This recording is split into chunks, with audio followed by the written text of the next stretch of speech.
Chapter 1066.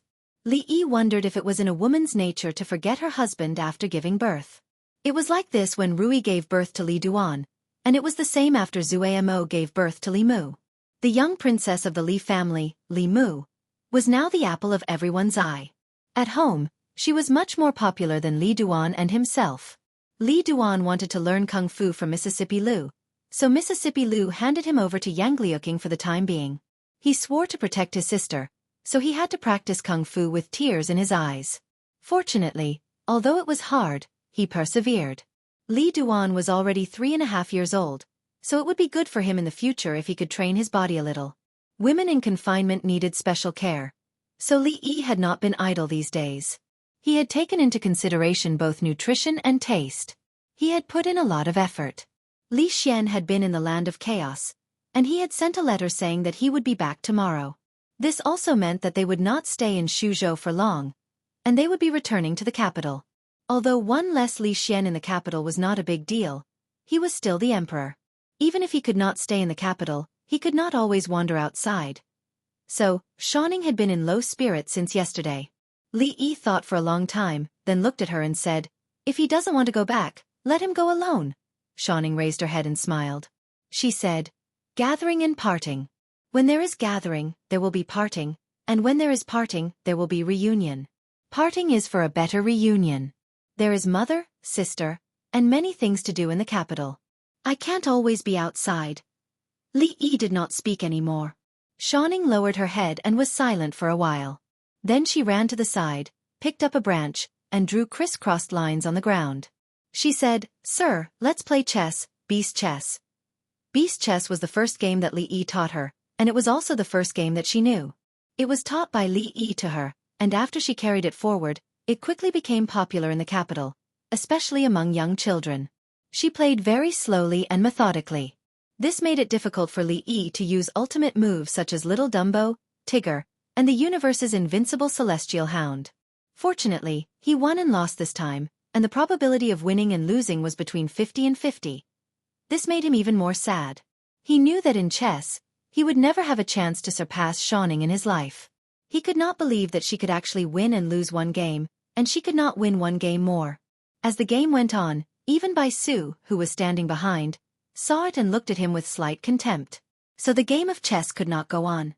He looked at the time, and it was almost time to prepare dinner. These days, Drunk Ink's food was taken care of by him alone, including the ingredients, and he personally went to the market to pick the freshest. Xiaoning carried a small cloth bag and followed behind him, just like a little attendant. These days, except for sleeping and very few times, she would hardly leave his side more than 5 steps. If it were not for Bai Su also following behind, this must have been a flawless day. Su seemed to have made a breakthrough recently. Li Yi had not seen him for several days, but it did not matter. He just went out to buy vegetables, and he did not need a guru to escort him every time. What's more, although Bai Su had a small chest, a small butt, a small heart, and a lot of shortcomings, her advantages were also very obvious. 8th on the heaven list, she was definitely a qualified bodyguard. With Fong, in Yong County, she could almost do whatever she wanted. Coincidentally, they met Yang Fu and the others on the street. The old man with the surname Wang, Yang Fu and a few guards, walked slowly on the street, talking to Yang Fu as they walked. In the past, old man Wang often asked him some questions, or talked about some things about the Jing kingdom. Later, for unknown reasons, he rarely came. Instead, when he was talking to Yang Fu about the way of the emperor, the latter often fell asleep on the table. Li Yi could understand Yang Fu, because the prime minister's voice had a unique charm, even he wanted to sleep when he heard it. "Your Highness Jiang of Silla." The old man with the surname Wang also saw him, and cupped his hands to salute him. Li Yi looked at him. "Prime Minister, this is..." The old man with the surname Wang cupped his hands and said, "Suzhou used to be the poorest and most chaotic place in the Jing kingdom, but in just 2 years, it has become so prosperous and rich. This old man brought His Highness King Jing out to have a look, hoping that your Highness can learn something from it." Li Yi looked at Yang Fu, and found that his eyes were staring at the fruit-candied haws on the street stalls, and there was a look of longing in his eyes. He felt that old man Wang was still a little too hasty. So what if he learned it? The reason why Suzhou had become the Suzhou it was now was not only because of its unique geographical advantage, but also because it was his territory, and he could do whatever he wanted. The Wu kingdom was still in someone else's hands. Even if Yang Fu learned it, it would be in vain. Li Yi bought a fruit candied ha for Shanning and Yang Fu, and the longing and envy on Yang Fu's face disappeared. Just as he was about to wave goodbye to them, a group of carriages slowly drove over from afar. The man in the lead looked left and right, and suddenly walked over. He asked the old man with the surname Wang, "May I ask, old man, how do I get to the Yong County government?" The old man didn't answer, but looked at him and asked, "Are you from the Wu kingdom?" The man was surprised. "Old man, how do you know?" The old man with the surname Wang thought about it, and said, "If this old man guessed correctly, you should be from the Zhangzhou of the Wu kingdom, right?" The man's face was even more surprised, and he sighed. Strange, old man, could it be that you're a fortune teller?" Seeing that he admitted it, the old man with the surname Wang shook his head, and said, "If you're not from the Zhangzhou, how can you have a Zhangzhou accent?" Although this old man is old, his ears are still good, and I can still recognize the dialect of my hometown. Leaving home at a young age and coming back when he was old, his accent never changed, and his hair on his temples withered. Although Elder Wang's experience had nothing to do with this poem, to be able to meet someone from his hometown in a foreign country was something worth celebrating no matter what. The old man surnamed Wang looked at the group and asked, "What are you doing here?" The man sighed and said, "Old man, you might not know this, but Zhangzhou has fallen into the hands of that dog of a court, and the people have no way to live. We were originally merchants of Zhangzhou, but we were really forced by that dog of a court to be afraid, so we thought of coming to Xuzhou to find a way to survive." He sighed and said, "It's better when Her Royal Highness is here. It's a pity that Her Royal Highness." There were many merchants from the Qi Kingdom and the Wu Kingdom in Xuzhou. As long as they were doing proper business, they would not be discriminated against here after registering in the county government. The old man with the surname Wang naturally knew about these things. However, he was originally the Prime Minister of the Wu Kingdom. Now that he saw that the people of the Wu Kingdom had no choice but to flee to a neighboring country to avoid disaster, he only felt sorrow in his heart, and a certain belief in his heart became even more resolute. "You don't know where the Yong County government is?" The man looked at him and said with a smile, "Let's ask someone else." The old man surnamed Wang shook his head and pointed ahead with a somewhat depressed expression. He said, "The Yong County government is just in front." "Thank you, old man." The man cupped his hands at him and turned to look at the group behind him. He said, "It's been a long journey, and we're almost there. Everyone, hold on a little longer." A group of more than 10 people pulled 4 carriages. The carriages were filled with children's toys such as windmills, rattledrums, masks, wooden swords, and wooden swords. When the last carriage passed by, a man casually took down a windmill from the carriage and handed it to Yang Fu, who was standing by the side of the road licking the candied haws. He said with a smile, "Little brother, this is for you." Yang Fu was licking the candied haws and subconsciously reached out to take it. Suddenly, a tender voice came from behind him. Chapter 1067. While Yang Fu was frozen in place, Shou Ning kicked the man's hand away. The kindness on the man's face turned into ruthlessness. He suddenly withdrew his arm, and his fist, which was glowing with blue light, smashed toward her calf. Of course, he didn't have the chance. Bai Su sent him flying with a kick. With just one kick, he could no longer get up. The poisonous needle between his fingers fell to the ground, glowing blue in the sunlight. The merchant from the Wu Kingdom, who had asked the old man surnamed Wang for the direction of the county government, had one hand in the carriage, but he couldn't pull it out. He lowered his head and found a hand pressing his wrist. When he turned his head, the strong man next to the young man grinned at him and said with a smile, "What do you want?" Then everything went black, and he felt a great pain in his neck. He lost consciousness. The old man surnamed Wang instantly reacted and shouted, "Protect His Highness!" Yang Fu had already been surrounded by a few guards who had accompanied him. The dozen or so people had already drawn their swords and sabers. Li Yi stood motionless while Bai Su protected Shou Ning. Old Fong was like a black bear, killing one person with each slap. His fighting style was so violent that normal people would not be able to withstand a single slap from him. This group of people could be considered to have some skills, but they were no match for Old Fong, who was a beast in human form. He was strong and fast, giving them no time to react at all. In just a few breaths, no one could even stand and speak. Since second granduncle's devilish training, Fang was the best weapon against enemies who weren't strong individually and had a large number of people. The old man surnamed Wang was relieved and hurriedly said, His Highness King Jing. His Highness is here. A voice came from behind. The old man surnamed Wang turned his head and saw the two guards next to King Jing lying on the ground, each holding one of their arms. Their faces were full of shock and disbelief. The other two bodyguards placed their weapons against the pale-faced Imperial Prince Jing's neck. It was hard to guard against a thief in the family. Li Yi looked at the old man surnamed Wang and said in disbelief, There's a traitor among you. No matter how meticulous Shanning's observation was, no matter how brave Fang was, and no matter how powerful Bai Su was, they couldn't stand the fact that there was a traitor among Yang Fu's guards. Li Yi was a little disappointed. What kind of soldiers did his martial nephew have? There were only a few of them, and among them, there were even traitors planted by others to stab them in the back at critical moments. Old man Wang's expression changed greatly. He pointed at them and said with a trembling voice, You! We let His Highness escape last time in the Thorns Ridge. If we fail again this time, His Majesty will not let us off. A guard looked at the old man surnamed Wang and said, Prepare 2 fast horses for us and send us to the Qi Kingdom. Otherwise, I will kill King Jing right now. The old man's eyes almost popped out of their sockets as he said angrily, How dare you? The man sneered and said, I'm going to die either way. It's worth it if I can drag King Jing down with me before I die. Yang Fu's face was already pale and bloodless. He shouted, No, I don't want to die, I don't want to die. Prime Minister, give them horses, give them horses. The old man surnamed Wang looked at Li Yi. Li Yi looked in Yang Fu's direction. That knife was on his neck and there was already a trace of blood. With just a light cut, Yang Luqing would have to rebel and become the empress. After thinking about it carefully, Li Yi hurriedly suppressed this immoral idea. He looked at the old man surnamed Wang and lightly shook his head. Shaking his head meant that it was too dangerous. If they weren't careful, they would have to let their princess become the empress, so he agreed to their conditions for the time being. The old man surnamed Wang clenched his teeth and said in a low voice, Fine, I promise you don't hurt King Jing. Wait a moment. The guard looked left and right, then suddenly opened his mouth and said. He pointed at Shanning who was protected by Bai Su and said, Let her come over. The old man surnamed Wang was startled. Li Yi narrowed his eyes slightly. Yang Fu, who had the knife on his neck, seemed to see a glimmer of hope.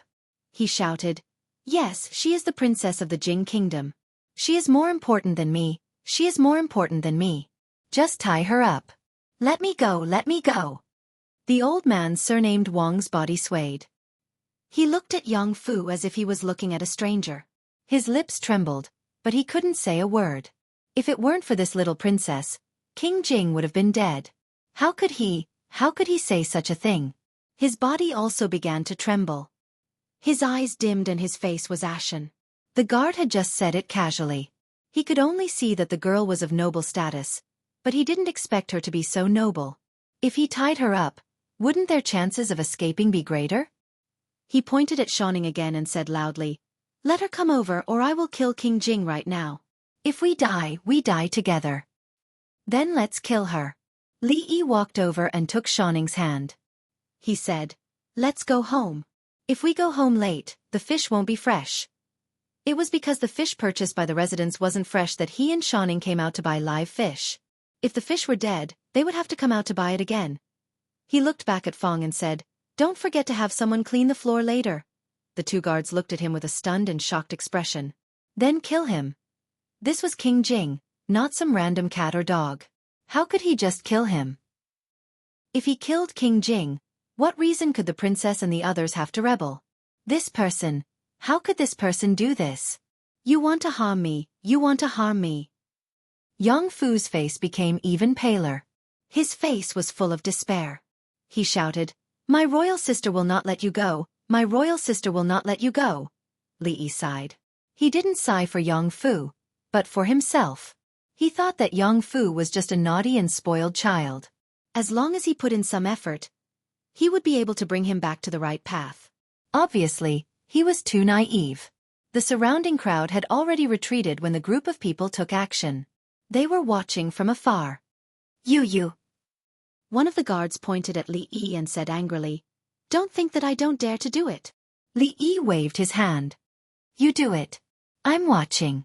The two of them were stunned. They didn't know whether to advance or retreat. Puff. After two strange sounds, the two of them fell to the ground at the same time. There were two swallowtail darts stuck between their eyebrows. Yang Fu also fell to the ground. There was a stench coming from his lower body. Li Yi looked at Bai Su, who was holding two darts in her hands. Bai Su turned to look at him at the same time. He swore in his heart that he would never laugh at her for having a small chest again.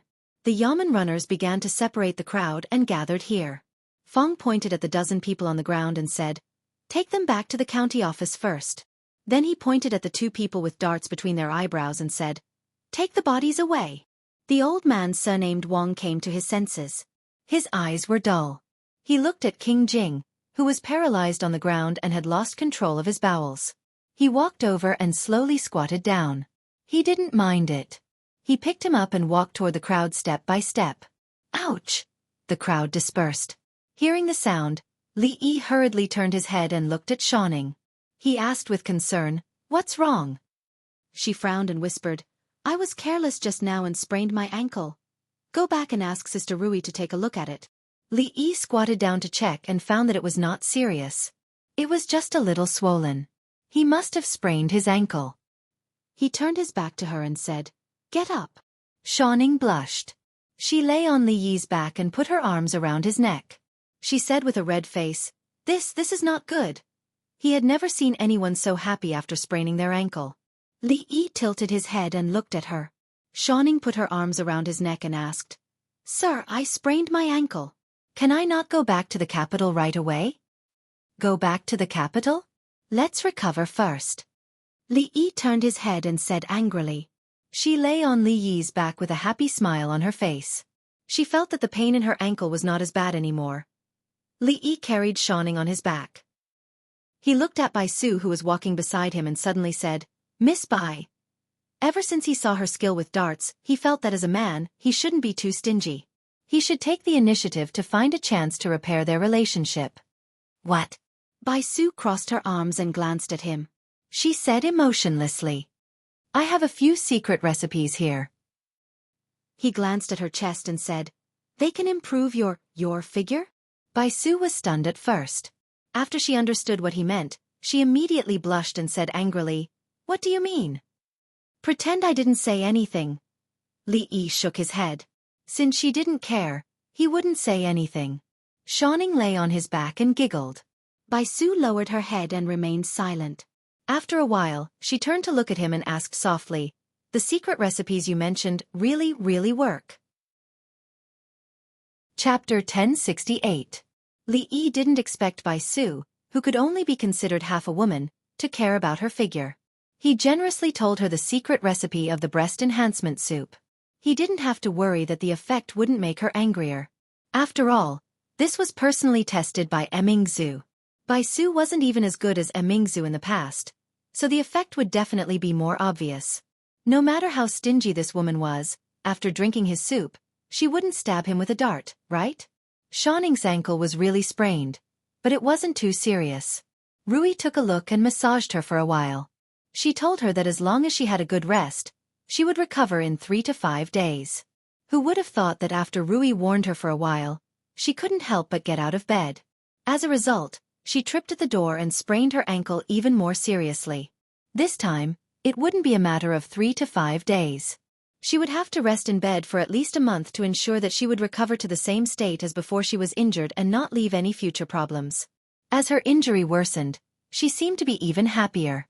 When Li Yi walked out of her room, he actually heard her humming a tune. Yang Fu had already taken a shower and used a lot of soap. There wasn't a trace of the stench on his body anymore.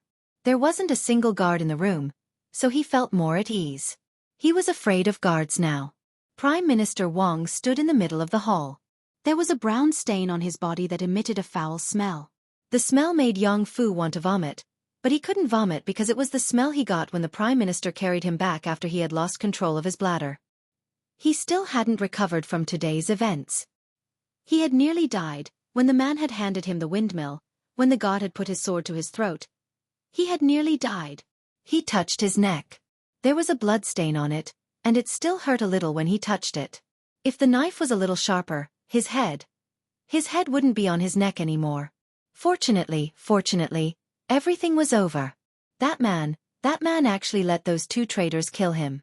When his imperial sister returned, he must tell her about this. Your Highness. The old man surnamed Wang ignored the stench on his body and took a few steps forward. Prime Minister. Yang Fu raised his head and looked at him. He didn't know why, but although the Prime Minister was very calm at this moment, he felt that the Prime Minister was very scary, very scary. Prime Minister Wang walked in front of Yang Fu and slowly sat down. He asked, Your Highness, do you still remember the way of the Emperor that I taught you? I remember everything. Yang Fu was overjoyed and immediately said, To be an emperor, one man is the heavens. With great power in hand, one must judge the situation, make the best use of everything, make the best use of people, have a broad heart to accommodate the world, and have a broad mind to accommodate all rivers. As an emperor, there is no need for him to be knowledgeable. He may not be able to compose good poems or write beautiful essays, but he must have the spirit of an emperor. He secretly rejoiced that he had memorized this part. Who knew that Prime Minister Wang would test him at this time? The old man nodded and asked, Does your Highness know what the spirit of an emperor is? Yang Fu was startled. He then shook his head and said, This, the Prime Minister didn't teach me. The old man thought about it and let out a long sigh. He slowly said, I indeed didn't teach you. But your Highness must remember that some things don't need to be taught. If you don't teach me, how would I? Yang Fu secretly muttered in his heart, but his face revealed an enlightened expression. He said, Yang Fu will definitely follow the Prime Minister's teachings and learn the way of the Emperor. The old man shook his head and said, Your Highness doesn't need to learn these things in the future. Really? Yang Fu raised his eyebrows and was overjoyed. The way of the Emperor was too long for him to memorize. It would be best if he didn't have to learn it in the future. Your Highness doesn't need to complete your daily homework in the future. Do whatever you want to do. The old man waved his hand and didn't look at Yang Fu again. He turned around and left. Yang Fu was still standing there in a daze. In the future, he didn't need to learn anything and could do whatever he wanted? This was supposed to be a happy thing, but why did he feel a chill in his heart? Yang Liuqing quickly walked into the courtyard and hurriedly asked, Is the Prime Minister and Yang Fu okay? She only heard that Prime Minister Wang and Yang Fu were assassinated outside today, so she hurried back. Wei Liang, who was waiting here, immediately said, Your Highness, the Prime Minister and King Jing are fine. Yang Liuqing asked, Where are they? King Jing is in his room. Wei Liang said, The Prime Minister is also in his room. The Prime Minister said that if your Highness comes back, please go and see him first. Yang Liuqing nodded and quickly walked to a courtyard. She knocked on the door. After a long time, a hoarse voice came from the room. Come in. Yang Liuqing pushed the door and entered. Prime Minister Wang was standing in the room. He was wearing an official robe and a high crown. He knelt down in front of her and said in a deep voice, I'm sorry, the former emperor. I'm sorry, your Highness. Yang Liuqing was shocked and hurried forward to help him up. She said, Yang Fu is not injured. Prime Minister, you don't have to blame yourself. I'm not referring to today's assassination. The old man with the surname Wang shook his head and said, Before the former emperor passed away, he entrusted King Jing to me. He hoped that I could set things right and support King Jing as the emperor. But I'm afraid that I can't fulfill the former emperor's last wish. Yang Liuqing's face turned pale. She looked at him and asked in a trembling voice, Prime Minister, what do you mean? The old man looked at her and asked, Your Highness, do you know what happened today? Yang Liuqing shook her head. That little princess saved him. If it wasn't for that little princess of the Jing kingdom, would King Jing still be alive? The old man with the surname Wang closed his eyes and said in a sorrowful voice, But what is he doing? He wants to exchange his savior's life for his own. Such a heartless person, who is worse than a beast. What right does he have to sit on that throne? He knelt down again. Tears streamed down his face. He said in a hoarse voice, I'm sorry, the former emperor entrusted me. I didn't teach him well. Yang Liuqing stood there in a daze. She couldn't come back to her senses for a long time. Her father and brother were killed. Her mother was forced to commit suicide. They had been on the run, gathered their forces, and gradually fought back. They only had one goal. They wanted to suppress Emperor Wu, who killed his brother and father. They wanted to support the former emperor's son, King Jing, as the emperor.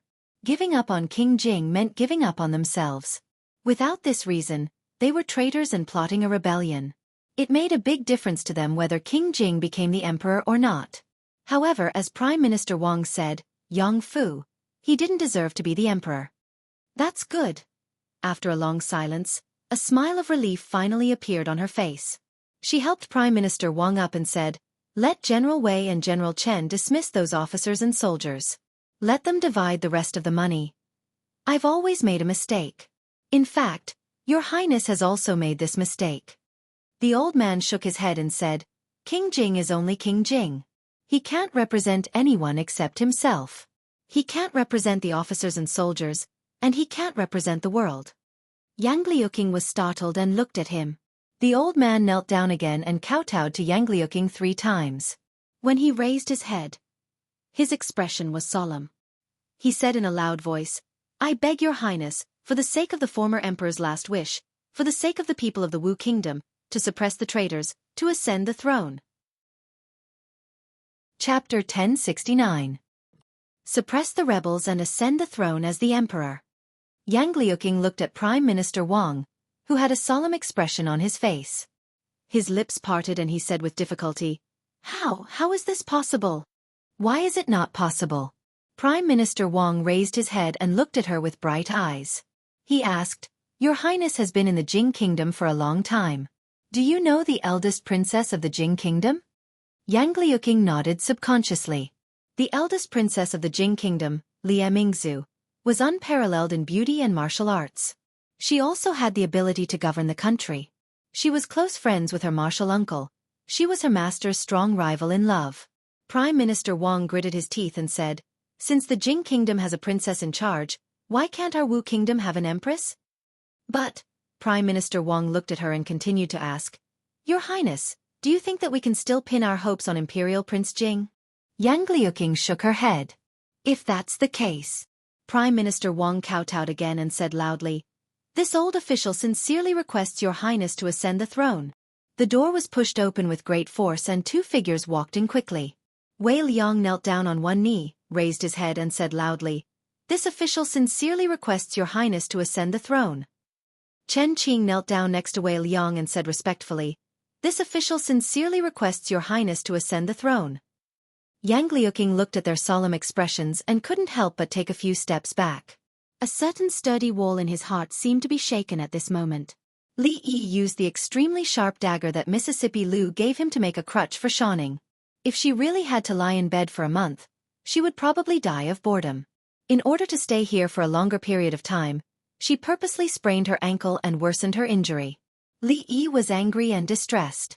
She wanted to find a suitable reason to stay. Why did she need to do this? When Li Xian came back tomorrow, she could pretend to break his leg by accident and let him stay here for a year or so. Wouldn't that be simpler and more effective? Fang walked in from outside and said, "Son-in-law, those guys were still stubborn at first, pretending to be tough guys. Later on, after a little torture, they were all released." The so-called tough guy was only relatively speaking. Fang's "a little bit of torture" was definitely not as simple as he said. However, this was no longer important. He polished the edges and corners of his walking stick and casually asked, "Were they sent by the Emperor of the Wu Kingdom?" "Yes and no." Fang shook his head. After thinking for a moment he said, "They are not merchants of the Wu Kingdom. They are all killers. The heads of Princess Duanrong and Prince Jing are worth 100,000 taels of silver each." If he wasn't a child, or if he wasn't Yang Liuqing's younger brother, Li Yi would let him know the price of doing wrong and saying wrong things. However, he didn't have the slightest interest in Yang Fu. This child was already useless. Whether they wanted to live in seclusion in the countryside or wanted to continue to rebel and support Yang Fu as the emperor, it had nothing to do with him. He had to look after Shawning. He was worried that she hadn't recovered from her foot injury and would jump out of bed again. In the afternoon, Old Man Wang came to find him.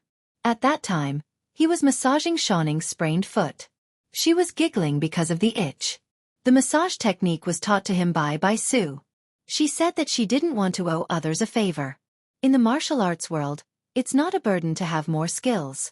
Looking at the horoscope to predict one's luck, relaxing the muscles and blood, massaging to set the bones, rebellion. These skills it was better to learn one more. Who knew when it would come in handy? Old man Wang knocked on the door and stood at the door. He asked, "Your Highness Jiang of Silla, can I have a word with you?" Shaning smiled every time she massaged her foot. Li Yi had long wanted to run away from the door. Those who didn't know would think that he was abducting an ignorant girl inside. Li Yi walked into the courtyard and sat beside the stone table. Old man Wang sat opposite him. Your Highness Jiang of Silla and the eldest princess of the Jing Kingdom, Li Mingzu, must be very close, right? Li Yi looked at old man Wang. He didn't know what he meant by this question. He waved his hand and said modestly, "Just so." Old man Wang looked at him and asked, "Then what does Jiang of Silla think about Princess Duanrong compared to the eldest princess of the Jing Kingdom?" Li Yi thought for a while and shook his head regretfully. In terms of appearance at this level, there was actually no difference between them. It could only be said that each had their own merits. Mingzu was the domineering empress type. Although Yang Liuqing was a princess, she was the pretty daughter of a humble family. Their identities were not much different. In terms of martial arts they were far apart. In terms of breasts they were not far apart in the past, but now they were far apart. In general they were still not as good as Mingzu. Old man Wang seemed to agree with his conclusion and nodded. His eyes were slightly dim as he said, "The eldest princess of the Jing Kingdom is a genius. Your Highness is indeed not as good as her." Li Yi was a little puzzled. For no reason. Why did old man Wang compare Yang Liuqing and Mingzu? He wasn't as free as him. He still had to boil bone soup for Shaning to nourish her body. He stood up and said, "Prime Minister Wang, if there is nothing else, I will leave first. The soup is still boiling in the pot." Prime Minister Wang raised his head and suddenly looked at him. Chapter 1070. Pedantic, conservative, conformist, stubborn. This was Li Yi's impression of Geezer Wang. In reality, it wasn't just him. These high-ranking officials and old men all had similar images in his eyes. Only now did he realize that he was wrong. Completely wrong. He shouldn't have looked at people with colored glasses, shouldn't have been biased, and shouldn't have used a single point to cover the whole. He had committed the most common mistake in the world. How was this the stubborn old prime minister? This was simply a pioneer with an avant-garde ideology. In the era without the Wu woman, Geezer Wang's ideology was hundreds or even thousands of years ahead of the rest of the world. What kind of ideological realm was this? Li Yi took a sip of tea, looked at him, and asked, "If I support Princess Duanrong as the empress, what will happen to King Jing?" Geezer Wang should have already thought of this problem. Without any thought or hesitation, he said, "I will announce to the public that King Jing was ambushed by a traitor sent by Emperor Wu and unfortunately died. That traitor killed his brother and father. And now he even wants to assassinate his own brother. He has lost his virtue and has lost the mandate of heaven. The people of the Wu kingdom should rise up and rebel against the tyranny." To be able to think of even this kind of method, Geezer Wang's image in Li Yi's mind was invisibly raised by another level. "This is a good idea." Li Yi nodded. It was a rebellion after all. The most important thing at the beginning was to find a reason, such as a tyrannical ruler, losing the mandate of heaven, the fall of the Emperor Star, the coming of Purple Chi from the east. With this as an excuse, the rest of the operation would be carried out in a logical manner. Jiang of Silla is a genius who has assisted the Jing Kingdom in its resurgence. He is experienced and knowledgeable, so he must be able to see further than this old man. Geezer Wang looked at him and said, "This old man only has one question. Is it possible to support a woman as the empress?" Li Yi put down his teacup and said with a smile, "Prime Minister Wang, have you heard of an old saying?" Geezer Wang looked at him and asked, "What old saying?" "Anything is possible." The old man surnamed Wang thought for a moment and asked, "May I know who said this?" An ancient person with the surname Li once said that everything is possible. Li Yi smiled and said, "This sentence is for Prime Minister Wang." Anything is possible. The old man surnamed Wang repeated these words over and over again. After a while, he stood up and bowed respectfully to Li Yi. "Thank you, Jiang of Silla." In the eyes of the world, a woman becoming an empress was undoubtedly a fantasy. Several months ago, even he could not accept it. However, too many things had happened in the past few months. First, Imperial Prince Jing had no talent or virtue, which made him thoroughly disappointed. Then the eldest princess of the Jing kingdom took charge of the government and rapidly rose to power, which also caused his mentality to change greatly. The Wu kingdom was different from the Jing kingdom and the Qi kingdom. If he wanted to change the current situation, he had to open up a new path. This path was unprecedented since ancient times. It was the first path since the beginning of the world. He did not know if this path would work until he received confirmation from Jiang of Silla. He came to ask him only to get confirmation. This would be his unwavering direction in the future. Prime Minister, you're too kind. Li Yi waved his hand and asked with interest. A woman becoming an empress is something that has never happened in history. Why did Prime Minister Wang suddenly think of supporting Princess Duanrong as the empress?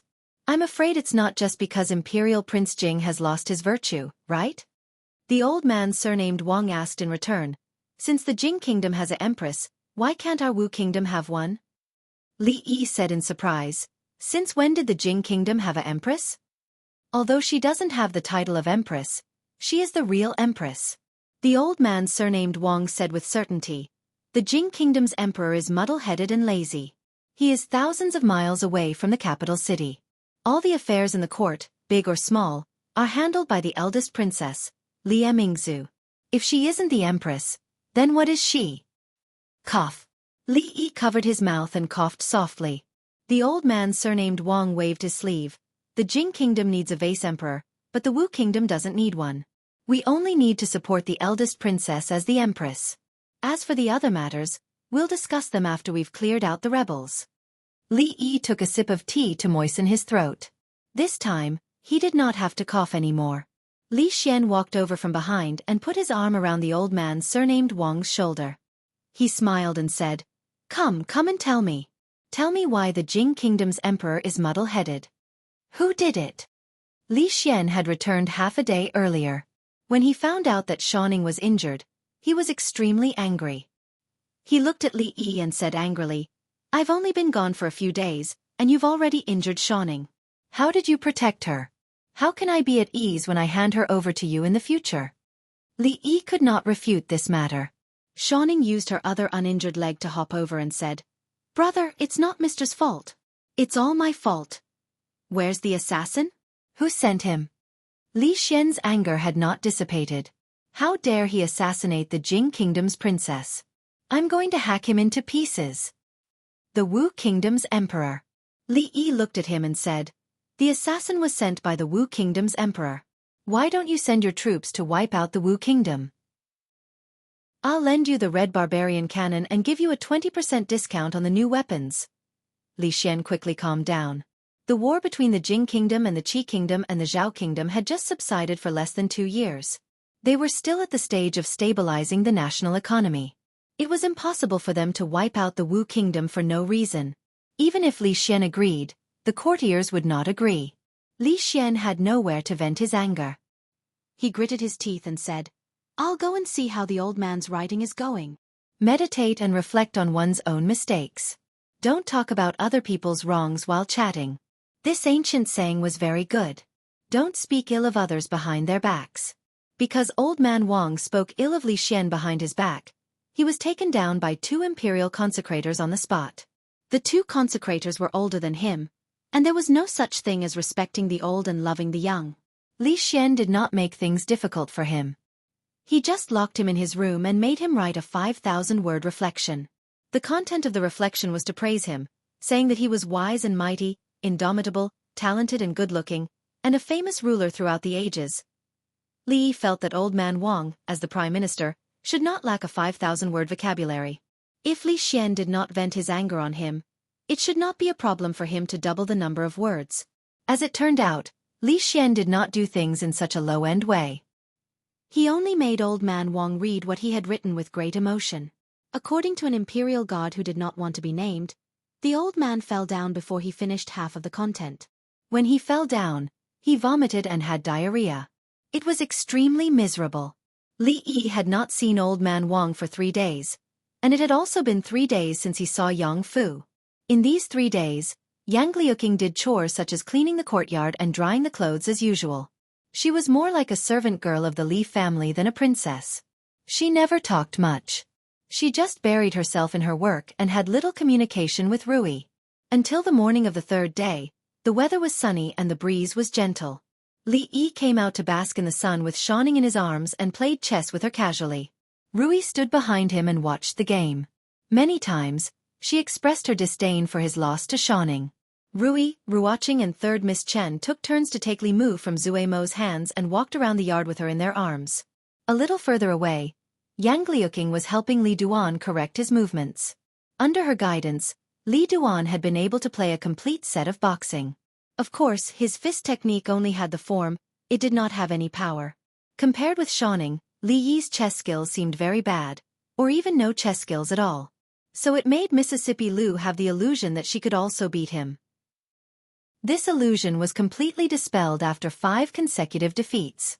On the other side, Yang Liuqing touched Li Duan's head and said, "Well, that's all for today. Go and play."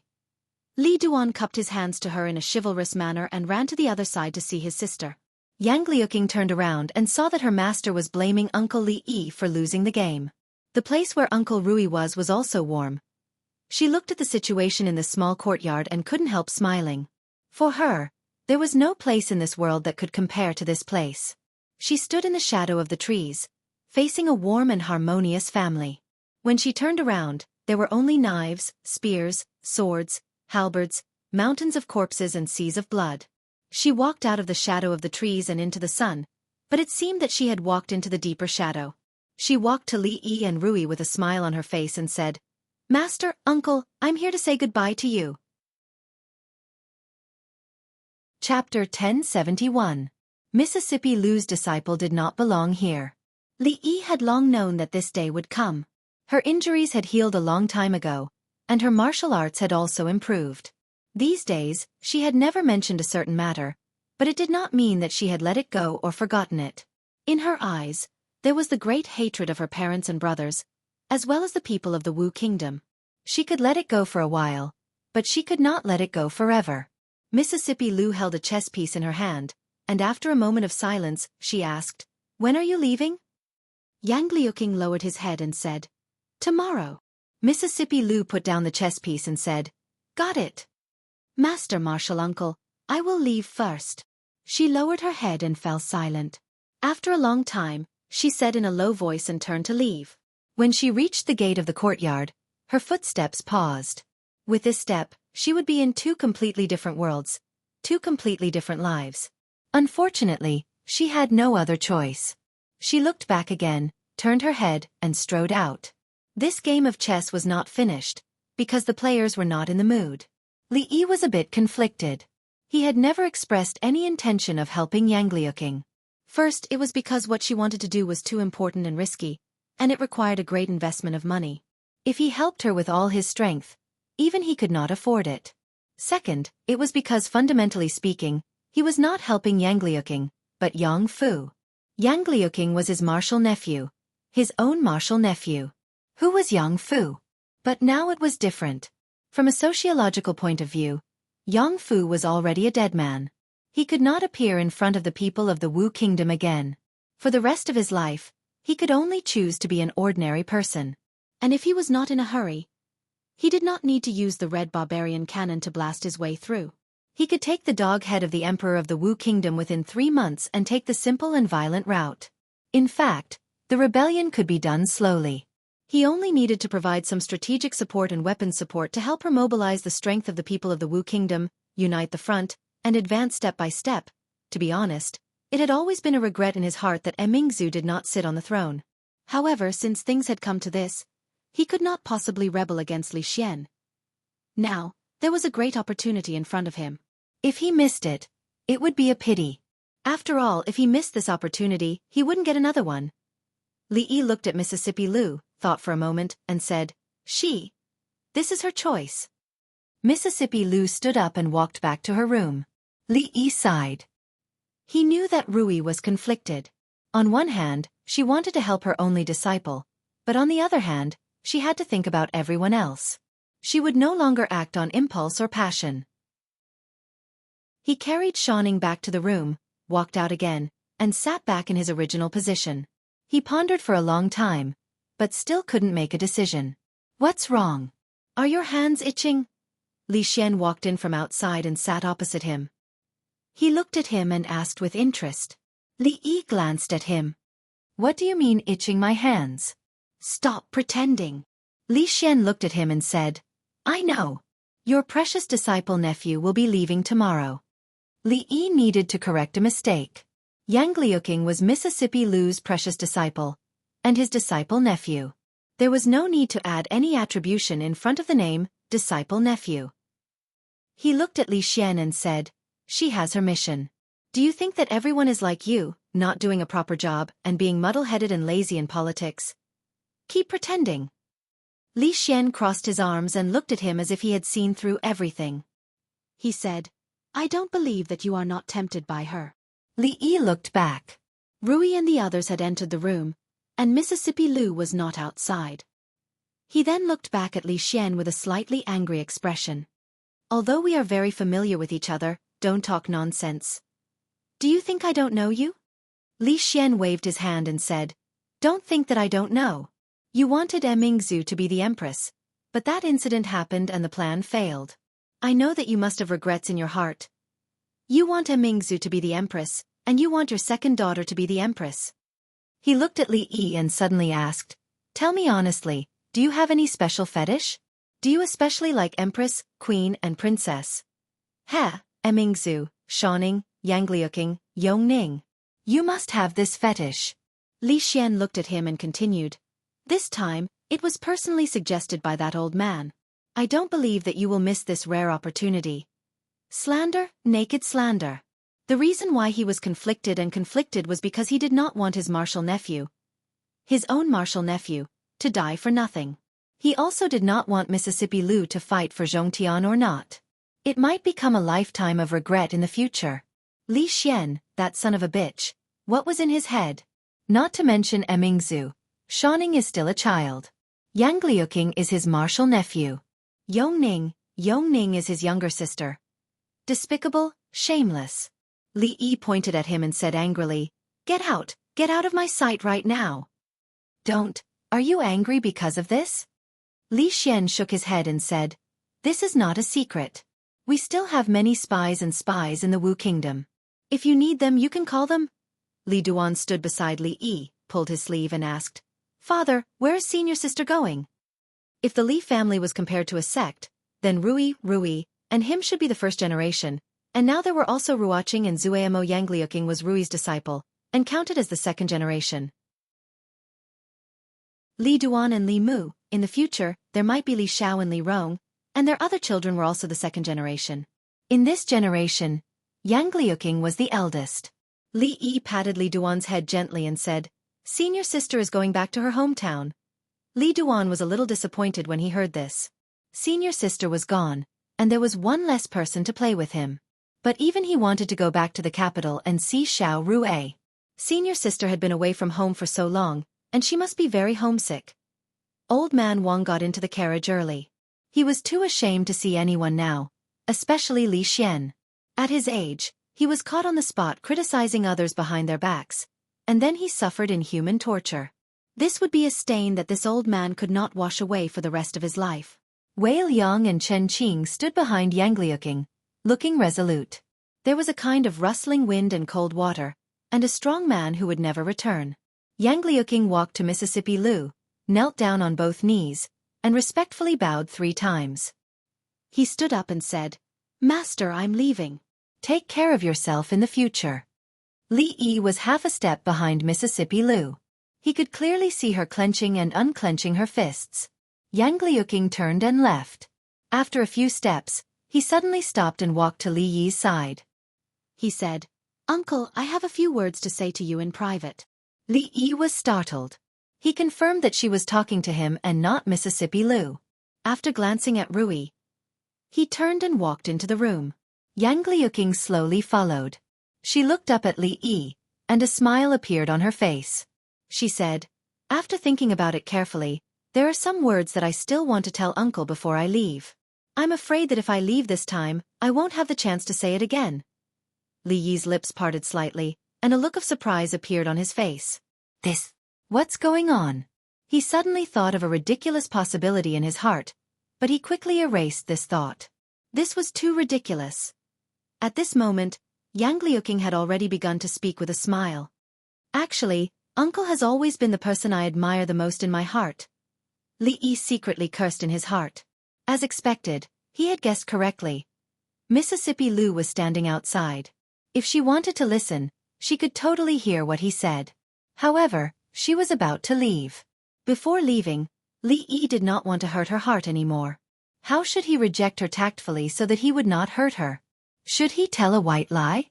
But Rui's limpid eyes would not cut him with a sword out of kindness. Uncle is very smart. In my heart, you are the smartest person in the world. You have penetrating insight, and you take every possibility into account. There is nothing that can baffle you. Li Yi blushed a little as he waved his hand and said, "Not at all." "Actually, I am still a little far from what you have said." Yang Liuqing smiled and said, "Uncle doesn't have to be humble. I have seen all the things that you have done all these years."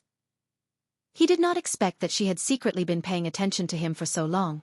Li Yi sighed and said, "I understand your intentions, but Uncle is very smart, but in some matters, you are very stupid." Yang Liuqing looked at him and said, "Actually, Master and Uncle are very similar. Both of them will not easily speak out their thoughts. However, Uncle is a man. There are some things that cannot wait for a woman to speak first." Ah! This turn was a little abrupt. Li Yi did not react in time. "These words cannot be said to Master. I can only say it to Uncle."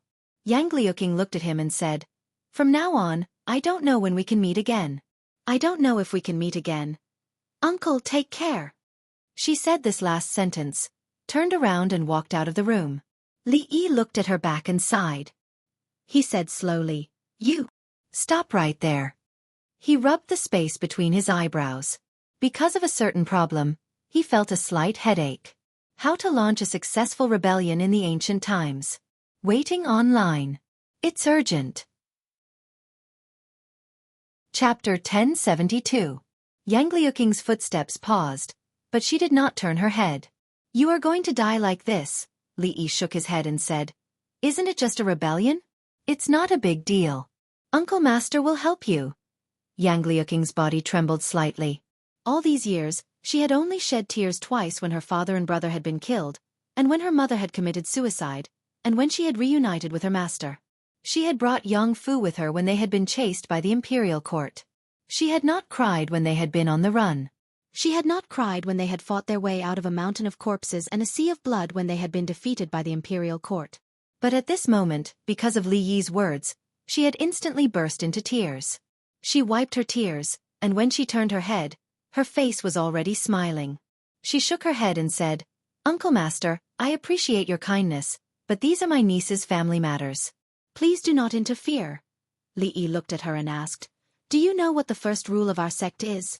Yang Liuqing shook her head and said in a low voice, "We do not have a sect and we do not have rules." "Now we do," Li Yi looked at her and said, "The first rule of our sect is to be obedient." "Uncle Master," Li Yi gently patted her head, as if he was patting Li Duan, and said, "Be good, be obedient. Uncle Master.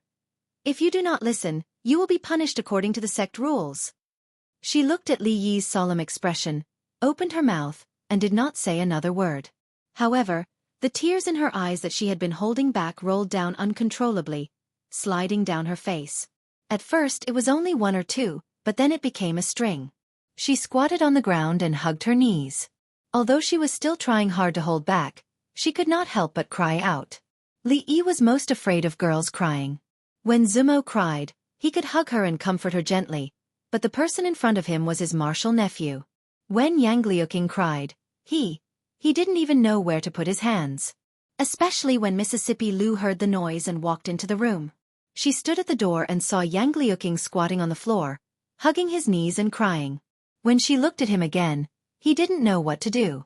Yang Liuqing cried for a while before she stopped. She stood up straight, her face slightly red. Li Yi thought of what she had just said and asked curiously, "What did you say just now? What happened between your master and me?" Mississippi Lu glared at him, then at Yang Liuqing, and pulled her away. Li Yi was a little confused. He wasn't the one who had made her precious disciple cry. He couldn't help her, but he couldn't help her either. He was in a bad spot. It was normal for girls to be sentimental. There was nothing shameful about crying, not to mention in front of him and Rui. Old man Wang would be greatly embarrassed. Because he didn't want to see anyone, he had long hidden in the carriage, waiting to leave. But now that he was not in a hurry to leave, he had to get off the carriage and walk back under everyone's gaze. Even the servant girls of the Li family knew that the old man beside Miss Yang liked to talk behind people's backs. He was so old that he still pooped his pants. Old man Wang had replaced Yang Fu and become the man of the hour. As early as a few days ago, Yang Fu had been sent to the mountains. He would spend a very long time on one of the mountains in the land of chaos. Chen Qing had personally led people to the Wu kingdom to spread the news that the former emperor's legitimate son, King Jing, had been assassinated by Emperor Wu's men and died early. This just happened to confirm an old saying. Some people were alive, but they were already dead. Rebellion had never been a simple thing. Rebellion also had to pay attention to basic laws and core values. Li Yi played it down when he said it, but when he really carried it out, he had to be very careful with every step he took. Fortunately, he had a lot of useful information to search for and countless historical experiences to learn from. He didn't even have to tailor it for them. There were thousands of ways to rebel, and there would always be one that suited them. Moreover, she wasn't rebelling. She was also the legitimate heir of the Wu kingdom. What she wanted to do was to set things right. In fact, compared to Mingzhu, it was even easier for her to ascend to the supreme position. Mingzhu's real identity was a princess, and she was the real princess royal of the Wu kingdom. She had a very high prestige among the people of the Wu kingdom. According to Old Man Wang, they also had some old subordinates of the former dynasty who were deeply hidden in the imperial court. Before the official rebellion, Li Yi naturally had to understand these things first. This time, he didn't intend to use too much power. Wang Wei and the others would be enough to manage the fringe well. Other than a few experts, the Lu League didn't need to move into the Wu kingdom on a large scale. Their power was never the deciding factor, and they were also not Yang Liuqing's biggest reliance. Historical experience told him that the more ferocious the enemy was and the more difficult the environment was, the more it was necessary to mobilize the power of the people. Uncle Master. A figure came from behind and sat beside him. Yang Liuqing was silent for a moment. Then he said softly, "Uncle Master, I don't want to take revenge anymore." Li Yi turned to look at her. She thought for a moment and said, "Once we start the rebellion, many people will die, many innocent people." Li Yi knew that deep in her heart, she still didn't want to be a burden to him and Rui. But in reality, he didn't want to be a burden either. In the face of an army of tens of thousands, their strength was far from enough. Li Yi looked at her and asked, "Even if you don't start the rebellion, will there be fewer people dying?" Yang Liuqing lowered her head and didn't say anything. The Wu kingdom was now divided by warlords. There were conflicts between the imperial court and the major forces, and between the major forces themselves. The ones who suffered in the middle were the millions of innocent people. As long as this chaos didn't end, the people would suffer one more day, and the number of people who died would increase. She shook her head and said, "I can't be a burden to Master and Uncle Master." Li Yi looked at her and said, "You're Master and I can't help you clear away all the obstacles. You still have to rely on yourself." A smile involuntarily appeared on her face. Even if she only had 500 soldiers under her command, as long as she knew that her Master and Uncle Master were behind her, she still had the confidence of a magnificent army. Yang Liuqing nodded and showed a hint of determination on her face. She said, "Thank you, Uncle Master. I definitely won't let Master and Uncle Master down." Li Yi looked at her and said, "It's up to you to rescue the people of the Wu kingdom from the abyss of suffering." Yang Liuqing thought for a moment and suddenly asked, "Uncle Master, can I ask you a question?" "Go ahead." Li Yi leaned back on the chair and put his hands behind his head as he said casually, "Uncle Master seems to really want us to rise up and rebel." "Really? Ever since the day Prime Minister Wang came to find Uncle Master, I felt it. Before that, I knew Uncle Master didn't want me to take revenge." "It must be a misconception." Li Yi saw that she was looking at him. He looked around and saw Shaoning, who had one leg wrapped and was sitting on the swing with Yongning.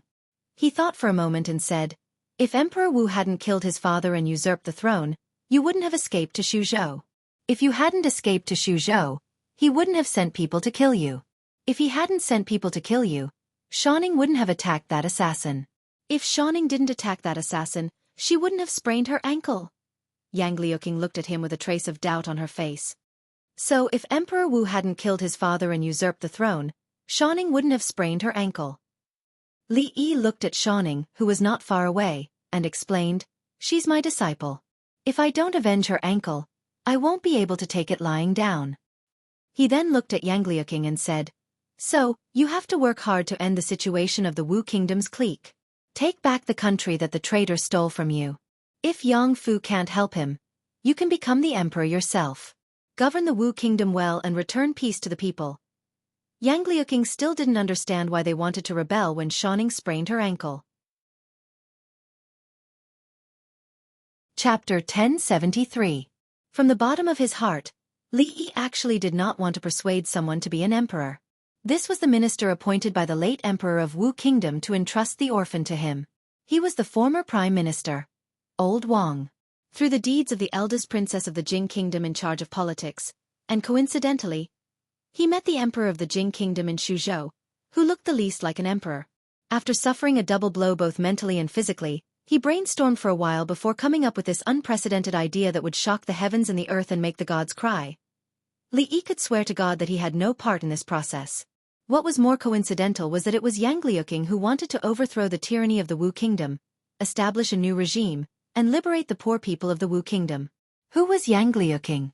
He was Mississippi Lu's disciple, the only disciple, and his blood relative. Who was Mississippi Lu? She was Lu Rui, his sister-in-law, the only sister-in-law, and his blood relative. He and Rui were of the same generation, so Yang Liuqing was his martial nephew, the only martial nephew, and his blood relative. Could he just watch as his own disciple sent himself to his death, and cause Rui to sink into pain and sorrow every time she thought of her disciple? Obviously not. Moreover, Xiaoning had sprained her ankle, and he had to take revenge. Li Yi decided to go back to his room and take out the proposal that he had been saving up for a while to refer to it. It was originally tailor-made for Emingzu, but due to various reasons, it could only be put aside permanently. Li Yi had thought that he would never need it again in this life, but he did not expect that it could be put to use so soon. Although Emingzu and Yang Liuqing had the same ultimate goal, they had different starting points, different circumstances, and completely different paths to take. One was a gentle replacement, while the other was a violent revolution. However, there were some similarities between them. It was a pity that Emingzu did not come this time. Otherwise, she could have exchanged insights with Yang Liuqing. After all, she was his senior. Speaking of Emingzu, he really missed her. He didn't know if she had gained weight or lost weight. He also didn't know if she drank soup often. He also didn't know if she missed him and his egg-fried rice. Li Yi sighed. In fact, he should go back to the capital to have a look. But Li Mu was only a few months old and couldn't stand the long journey. What's more, he had something important to do soon. After being idle for so long, his hands were really itching. The blood in his chest that had been cold for a long time seemed to have a tendency to heat up again. Which area should he start from? While Li Yi was deep in thought, a figure walked past him. He raised his head, thought for a moment, then waved his hand and said, "Su Zheng, come here for a moment." Li Xian was very regretful. He really wanted to see how Yang Liuqing would rebel. If possible, he even wanted to participate personally and fire the first shot of the revolutionary uprising. But they had stayed in Suzhou for a few months. It had been more than half a year since he left the capital. There had never been an emperor like him. Many courtiers had already expressed strong dissatisfaction with this. There had also been a certain degree of instability in the capital.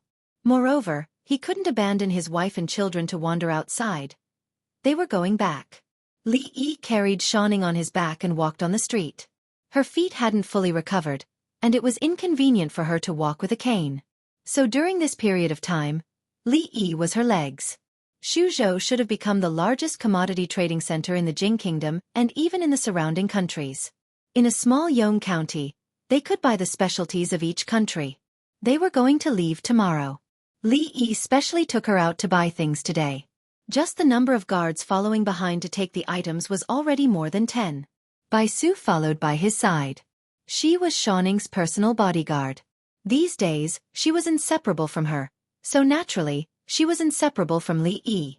Luckily the enmity and grudges between them had already vanished into thin air along with that piece of secret prescription. This young Miss Bai's attitude towards him was much better, and occasionally she would even smile at him, which made Li Yi feel overwhelmed by the favor. He even felt that Bai Su's previous sexual orientation was different from other women because she felt too inferior in some areas. So she had a rebellious mentality. Because her foundation was too weak, she could have obvious results in a short period of time. This directly caused her confidence to soar. Perhaps she could reverse this mentality. From the bottom of his heart, he still hoped that Bai Su could be a normal woman. It was good to be a woman. Xiaoning was a little quiet today. She lay on his back without saying a word. She was completely different from the past when she always had endless things to say.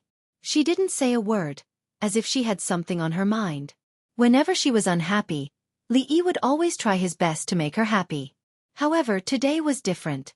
She could stay here for another month or two in a self-harming way. But no more. A woman walked past them with a child. The child, who was about 4 or 5 years old, looked at the rows of sugar figurines on the street. He tugged at the woman's sleeve and asked, "Mother, what are these?"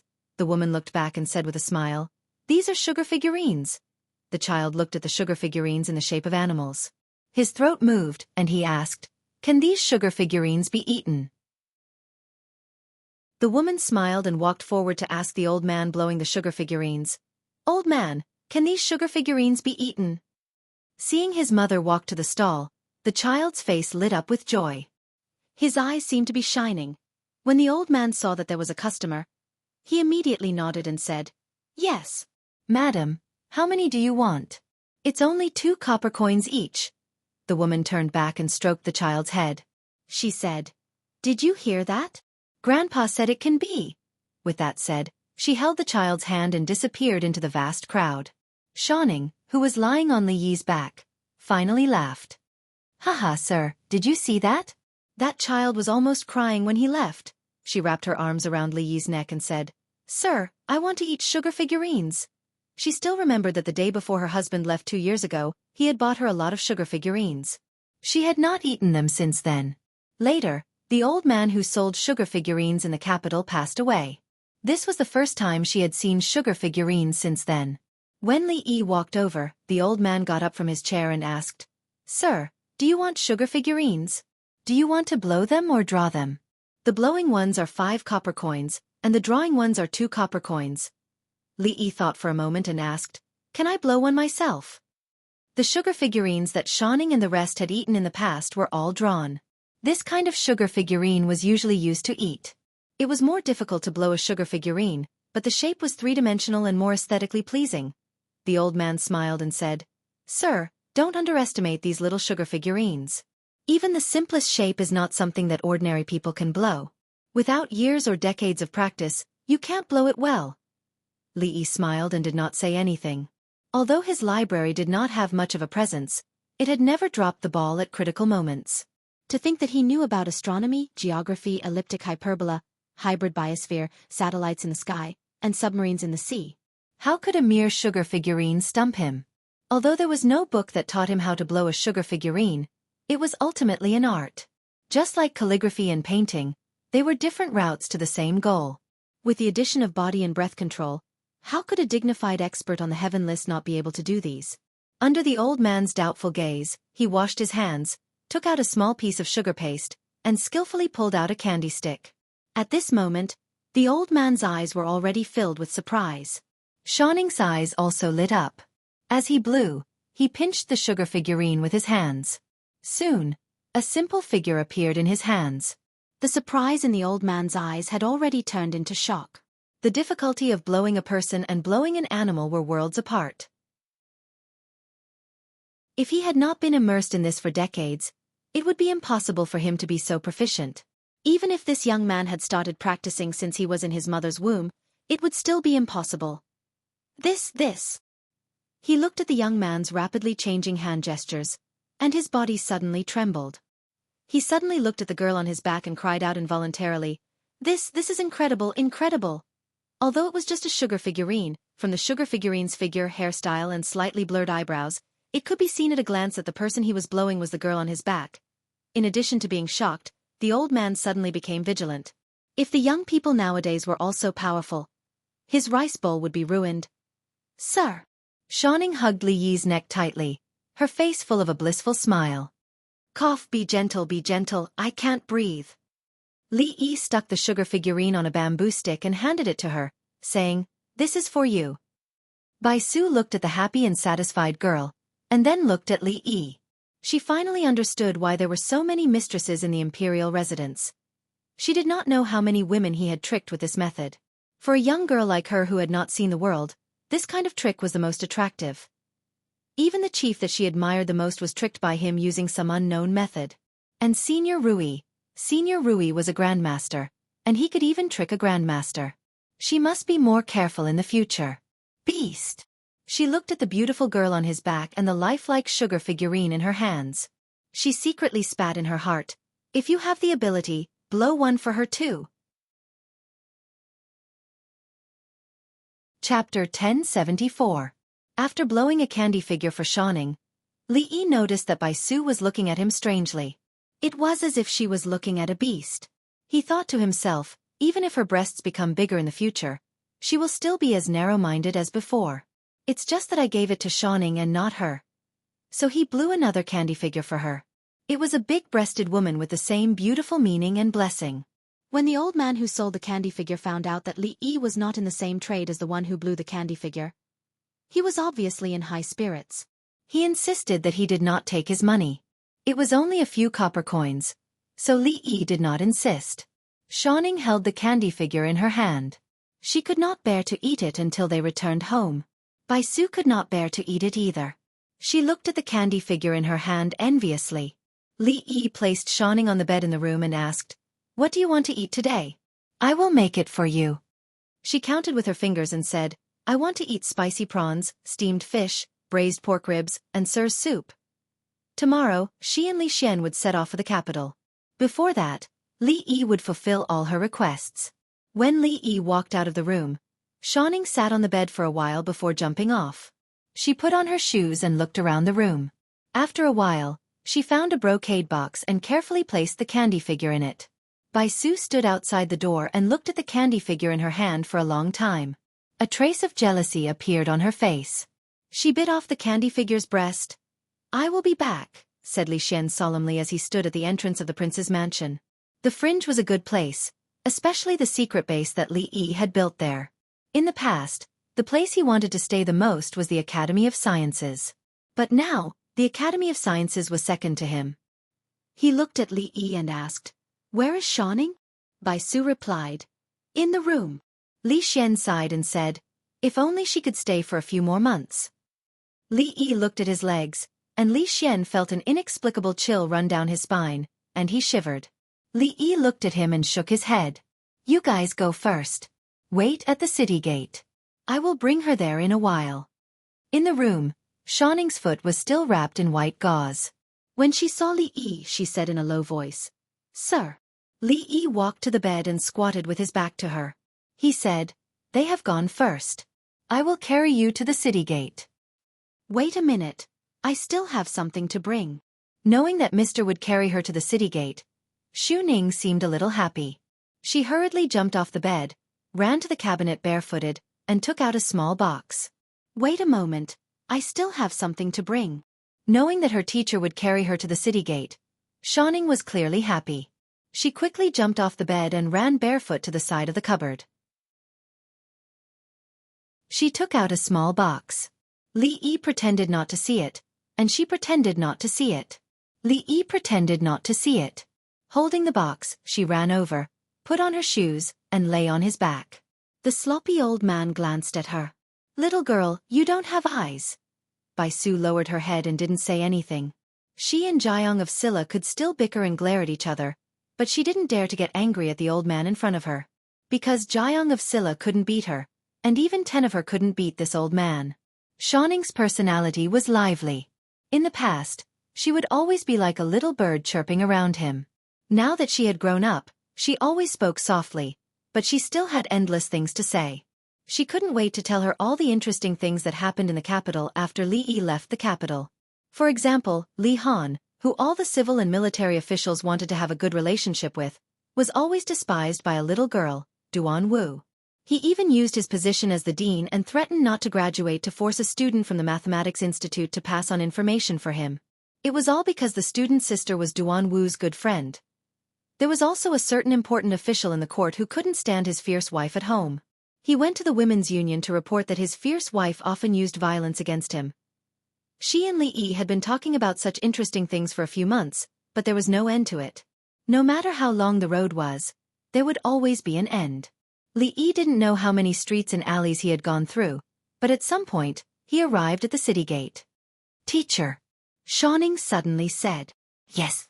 Li Yi habitually tilted his head slightly so that he could hear more clearly. The young girl's soft lips pressed against the side of his face. Xiaofan jumped down from his back and waved at him.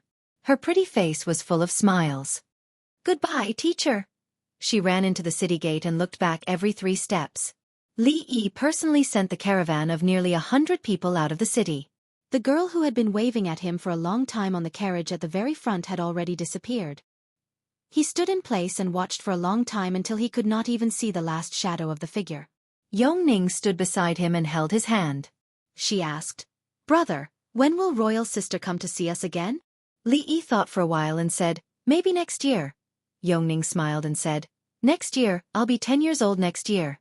Royal sister said that when I turn 10, she'll give me a big present." Li Yi held her hand and walked into the city gate. When they walked into the city, Li Yi looked at the hot sun above his head and said, "Cinny, go back and pack your things. Tomorrow, we'll be moving to the mountains."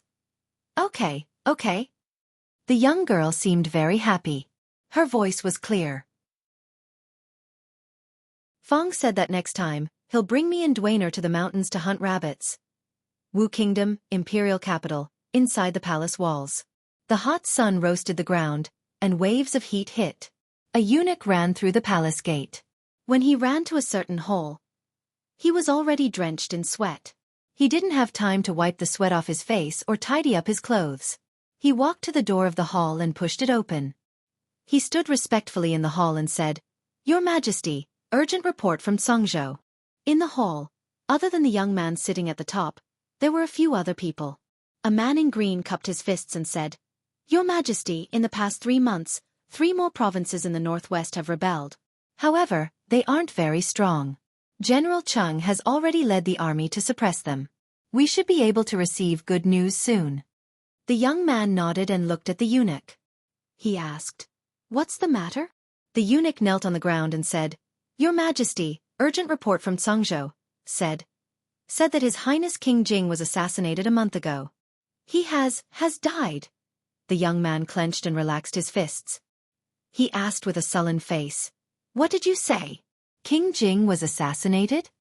"It's news from Songzhou. Everyone in Songzhou knows about King Jing's death. Investigate." The young man's face was as dark as water. He said coldly, "Investigate this thoroughly. Arrest the villain who assassinated King Jing. I want to execute his 9 generations. 10 generations. Peng Yong, I'll leave this matter to you. Don't come back to see me if you don't catch him." "Yes." The general in green immediately cupped his fists and slowly retreated. When only the young man was left in the hole, he slowly sat down and a smile appeared on his face. He turned around, and a withered hand clutched his neck. Grand uncle." He was lifted up by the neck. His face was red and he said with difficulty, "You?" Opposite him, an old man looked at him with bloodshot eyes. He gritted his teeth and said, "Be ****. Do you still have any humanity?" His hand tightened slightly, and the young man's face became even redder. After an unknown amount of time, he released his hand and suddenly flung it. The young man fell to the ground, clutching his neck and gasping for breath. The old man looked at him and did not hide the murderous intent in his eyes. He said gloomily, "If you hadn't massacred all the members of the Yong imperial family, and only the 2 of us are left, I would have sent you to see your father today." The young man clutched his neck and suddenly laughed. He said, "So what if I massacred them? Isn't there still Grand Uncle? If you kill me, you can become the emperor yourself. You're just afraid that you're too old to have a son and leave the Yong imperial family without a successor." The old man kicked him, and the young man's body moved several feet horizontally in the hall.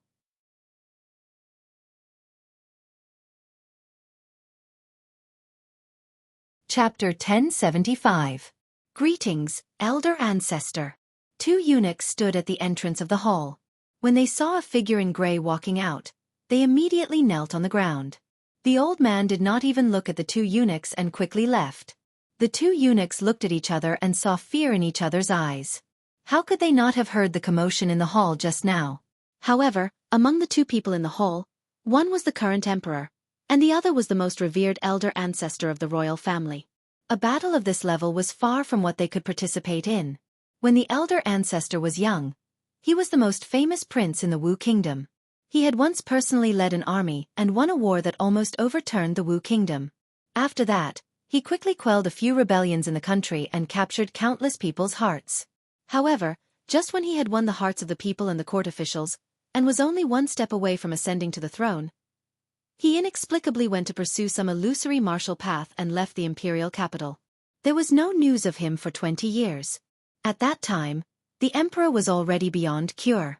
Before he passed away, he searched everywhere for the elder ancestor, but to no avail.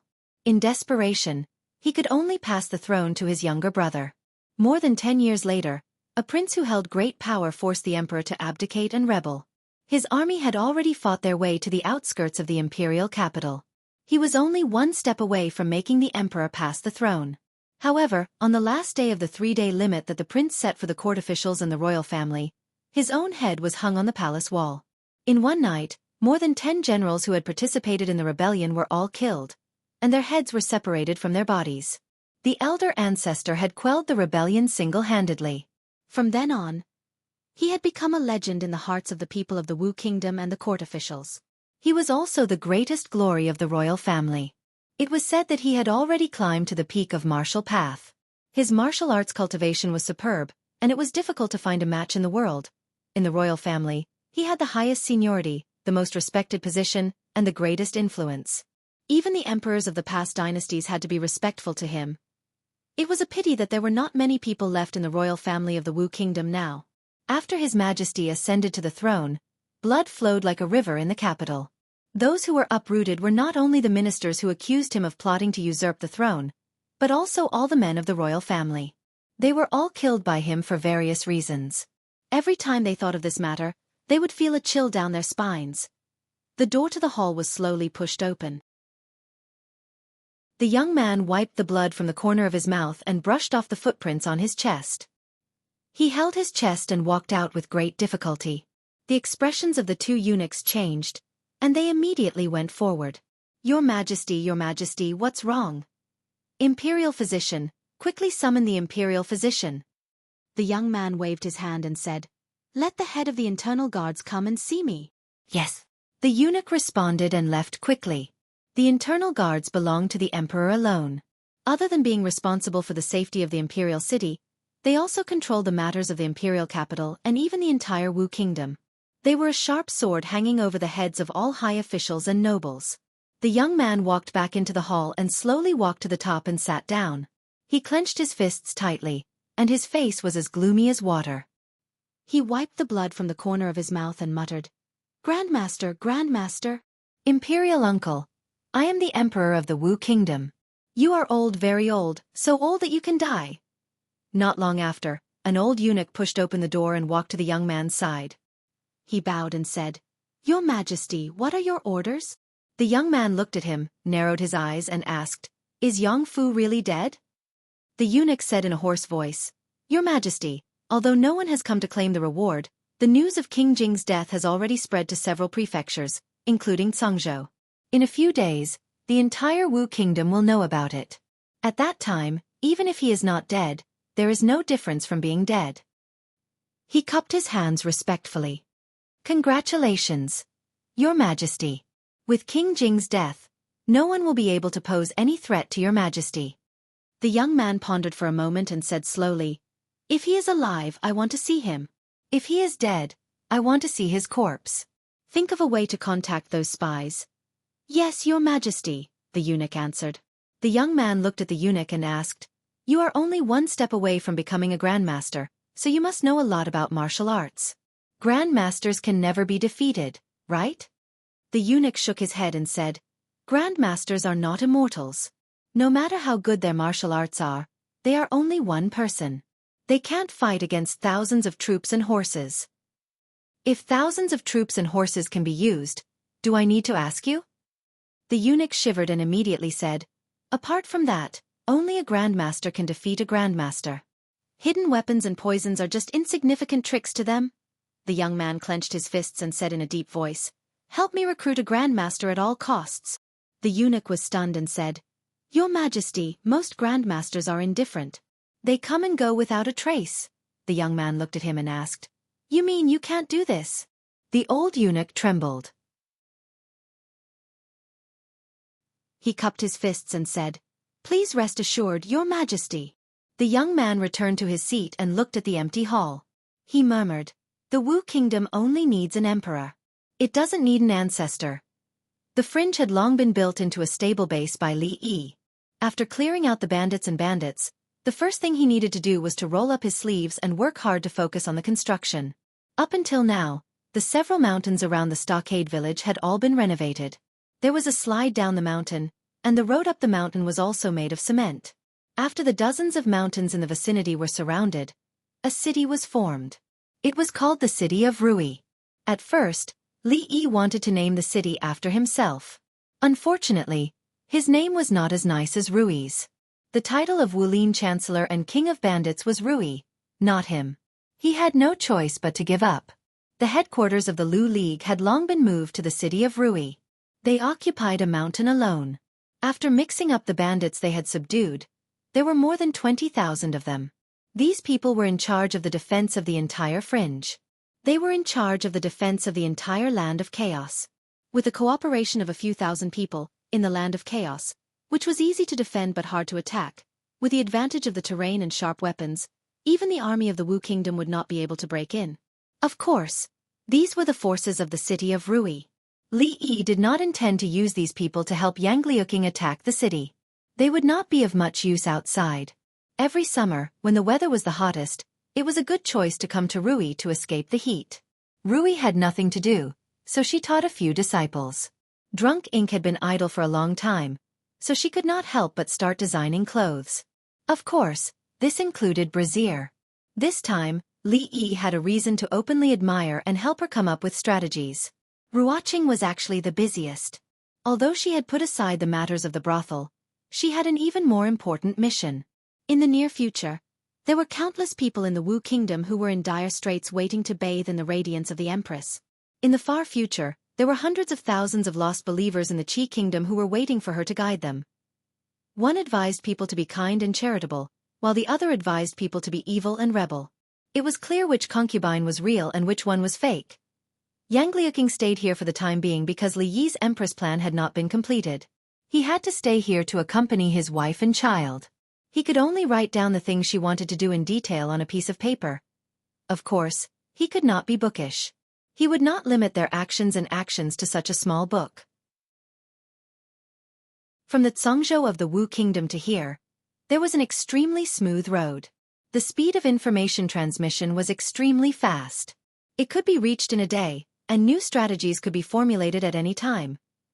Li Yi wrote a part of the plan and walked out to take a breath of fresh air. He saw Su leaning against a big tree, with a chicken drumstick in one hand and wine in the other. He took a bite of the chicken and drank a mouthful of wine. He still looked so sloppy, but there was a faint sense of elegance. He had the temperament of a qigong. This was the demeanor of a different grandmaster. Especially when paired with the melancholy and hesitation that appeared in his eyes, Li Yi could almost be sure that this was an old man with a story. The imperial palace of the Wu kingdom. The emperor of the Wu kingdom looked at an old woman in the hall and slowly said, "As long as you help me with this matter, I will agree to any of your requests." The old woman had a head of white hair, but there were not many wrinkles on her face. Her body was not stooped at all. She looked at the young man in front of her, her expression as calm as an ancient well. "You are the emperor?" The young man was startled, then smiled and said, "Besides the emperor, who else dares to call himself emperor? I can agree to your request." The old woman looked at him and said, "But before that, you must help me find someone." Who? The old woman narrowed her eyes. The wrinkles at the corners of her eyes deepened. She slowly opened her mouth and her voice was cold, making people feel as if they had fallen into an ice cave. Sutian. Chapter 1076. Cough, cough. When Li Yi saw that Su picked up the wine pot and gulped it down, he knew that he might have choked because he had eaten too much chicken. The one who loved to eat chicken was second granduncle. In order to satisfy his craving for good food, there were 5 cooks in the family who specially made chicken for him. There were a variety of methods, including dozens of methods and over a dozen cuisines. Occasionally, they would even create new methods. Su didn't like to eat chicken in the past. He loved white rabbit creamy candies. However, he couldn't stand eating too much sugar when he was old, so he started to imitate second great uncle. Li Yi knew that Su was actually from the Wu Kingdom. For most masters, those mundane things could no longer pique their interest. They pursued higher martial arts. Most of them would choose to travel around in search of opportunities to break through again. Of course, Su's opportunities were not outside but here. Li Yi walked over and sat opposite him. He asked, "White rabbit creamy candies have released a new type of milk candy with low sugar content. It won't spoil your teeth. Su, do you want to try it?" The sloppy old man didn't even raise his head. He said, "Tell me, what do you want me to do?" It was great to talk to such a straightforward person. He was straightforward and didn't beat around the bush. Li Yi thought about it and said, "Su is also from the Wu Kingdom. I don't think you want to see the people of the Wu Kingdom suffer from war and live in misery. I'm not going." The sloppy old man wiped his mouth and said even more straightforwardly.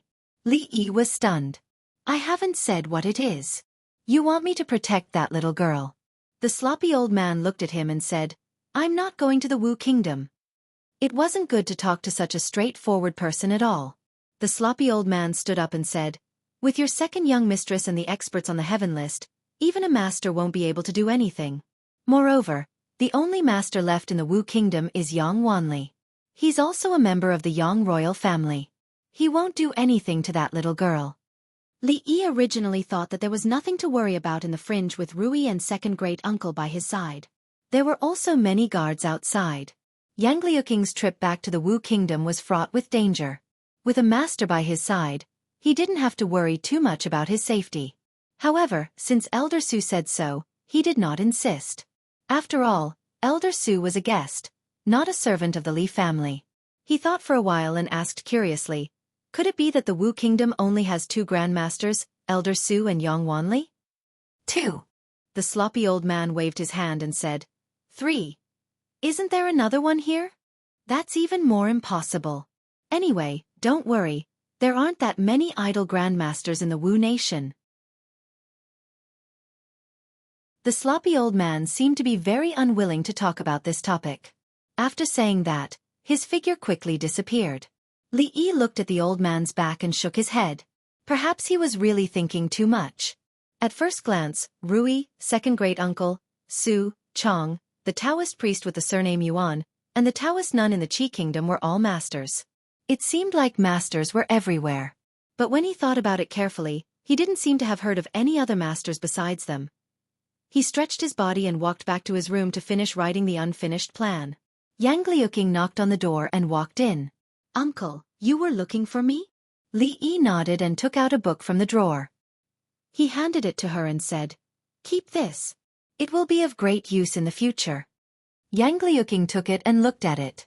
She was stunned and looked at him. "Uncle, this..." Li Yi pointed at the book, Rebellion, What You Need to Know, and said, "This book is a general program and also a basic introduction. You can read it after you go down and see if you can understand it. If there is anything you don't understand, you can ask me. As for the next step of the plan, you can modify it according to the actual situation." Sorry, I took the wrong book." He saw the cover of the book and was stunned. He immediately took back the book, Queen Training Plan, from Yang Liuking and put it back into the drawer. He handed the book Rebellion, What You Need to Know to her and said, "This is the book. Read it carefully these few days. I still have something to do, so I'll leave first." When he reached the door, he paused and said, "From now on, you have to be extremely careful with every step you take. It's time to get rid of those spies among your people." Other than the 2 guards by Yang Fu's side, Li Yi believed that there were still many spies planted by the martial emperor's side. The existence of these people would always be a threat, and as for how to identify and deal with them, he believed that they had their own methods. Both Wei Liang and Chen Qing came from the military, and each of them had a group of absolutely loyal personal guards who had gone through fire and water with them. It was impossible for them to be disloyal. First, these people were eliminated. There were still a few dozen of them left in the fringe. They were all left in a mountain. They did not have to worry about food and clothing here, but it was impossible for them to send any news out.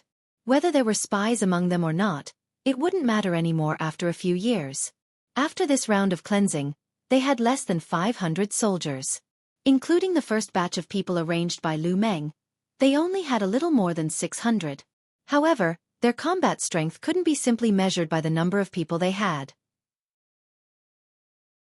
Not to mention that some of them were experts who could fight against 10 or even dozens of experts. Even with Divine Punishment's excellent equipment, it was enough to easily deal with the elite troops of the Wu Kingdom. Of course, they had only a few people they could use to begin with. If they wanted to turn the situation around with such a small number of people, only fools would go head-on against the army of the Wu Kingdom. Yang Liuqing and the others probably still needed some time to prepare. When the first step of the plan was formulated, they would walk out of the fringe and take the first step of the revolution. Originally, he wanted to discuss with Drunken Mo about a few trendy underwear styles, but Old Man Wang came looking for him. They could only slowly talk about the underwear at night. Li Yi admired Old Man Wang very much. He was avant-garde and bold. Although he was old, he wasn't pedantic at all. This was very rare in the current era. Moreover, in the future revolution, as the former prime minister and the role model of the literati of the Wu Kingdom, Old Man Wang would play a very big role. Rui and Yang Liuqing were both martial artists. It was very easy for them to carry a knife and kill people. However, if they were to talk about unifying their thinking, the united front, how to fight the land war well, how to establish and govern a base after great victory, not only would they have a headache, but Li Yi himself would also have a headache. Professional things should be done by professionals. These days, after Jiang of Silla's explanation, I'm suddenly enlightened. After Old Man Wang walked in, he first bowed to Li Yi. In fact, it was more than a sudden enlightenment. After talking with Li Yi for the past few days, he finally understood that there was so much to learn about rebelling. Many aspects of it were similar to governing a country through different means. He had long heard that Jiang of Silla was the best in the world and was also a famous minister in the Jing Kingdom in the past. He always thought that the rumors were exaggerated. Today, after experiencing it personally, he understood that those rumors were actually not true. You're welcome. Li Yi waved his hand and said, Prime Minister Wang, is there a problem today? Old Man Wang nodded and said, Jiang of Silla should also know that the traitor who usurped the throne was insane. After killing his brother and father, he was still worried that there would be others who would threaten his throne, so he slaughtered the Yang clan with groundless charges. Li Yi nodded. He had also heard of what Emperor Wu had done. This was not only insane, it was practically antisocial and anti-human. No one would do such a thing. In this way, other than that traitor, there are no more males in the Yang clan. After Her Royal Highness ascends the throne, that traitor will definitely not be able to escape death. A trace of worry appeared on Old Man Wang's face, and he said, But after Her Royal Highness, who should this vast world be handed over to? Li Yi understood Old Man Wang's worry very well. For example, the Jing Kingdom belonged to the Li family. It was fine for Li Xian or Li Han to sit, but Li Yi himself could not sit. Emperor Wu had killed all the males in the Yang clan. In the future, Empress Yang Liuqing would be bored, so she could not casually choose someone with the surname Yang to pass the throne to. Actually, what Old Man Wang said was wrong. Didn't the Yang clan still have Yang Fu? Forget it. Old Man Wang already thought he was dead. He respected the dead, so he would not mention it. However, on this matter, the Empress in the other world had already given an answer. Li Yi looked at Old Man Wang and said, What's so difficult about this? When your princess has children in the future, just pass it to her son. What flows in his body is still half Yang clan's blood, no? This was a very easy problem to solve. Let Yang Liuqing's son have the surname Yang, and then inherit the throne. Old Man Wang's thoughts were still limited, but it was already not easy for him to think of the Empress. This couldn't be circumvented, and Li Yi could understand. Although Yang Liuqing's child in terms of bloodline could not be compared to the orthodox Yang clan's royal family, if she became the Empress, this wouldn't be a problem. In the other world, there was still someone who wanted to pass the throne to his nephew. Old Man Wang came to a sudden realization and clasped his hands, saying, "Thank you, Jiang of Silla, for dispelling my doubts. I thank you on behalf of the people of the Wu Kingdom." "You're welcome." Li Yi waved his hands again. The child born by Yang Liuqing would inherit the Wu Kingdom. So what was there to thank him for? He couldn't help her give birth to a son.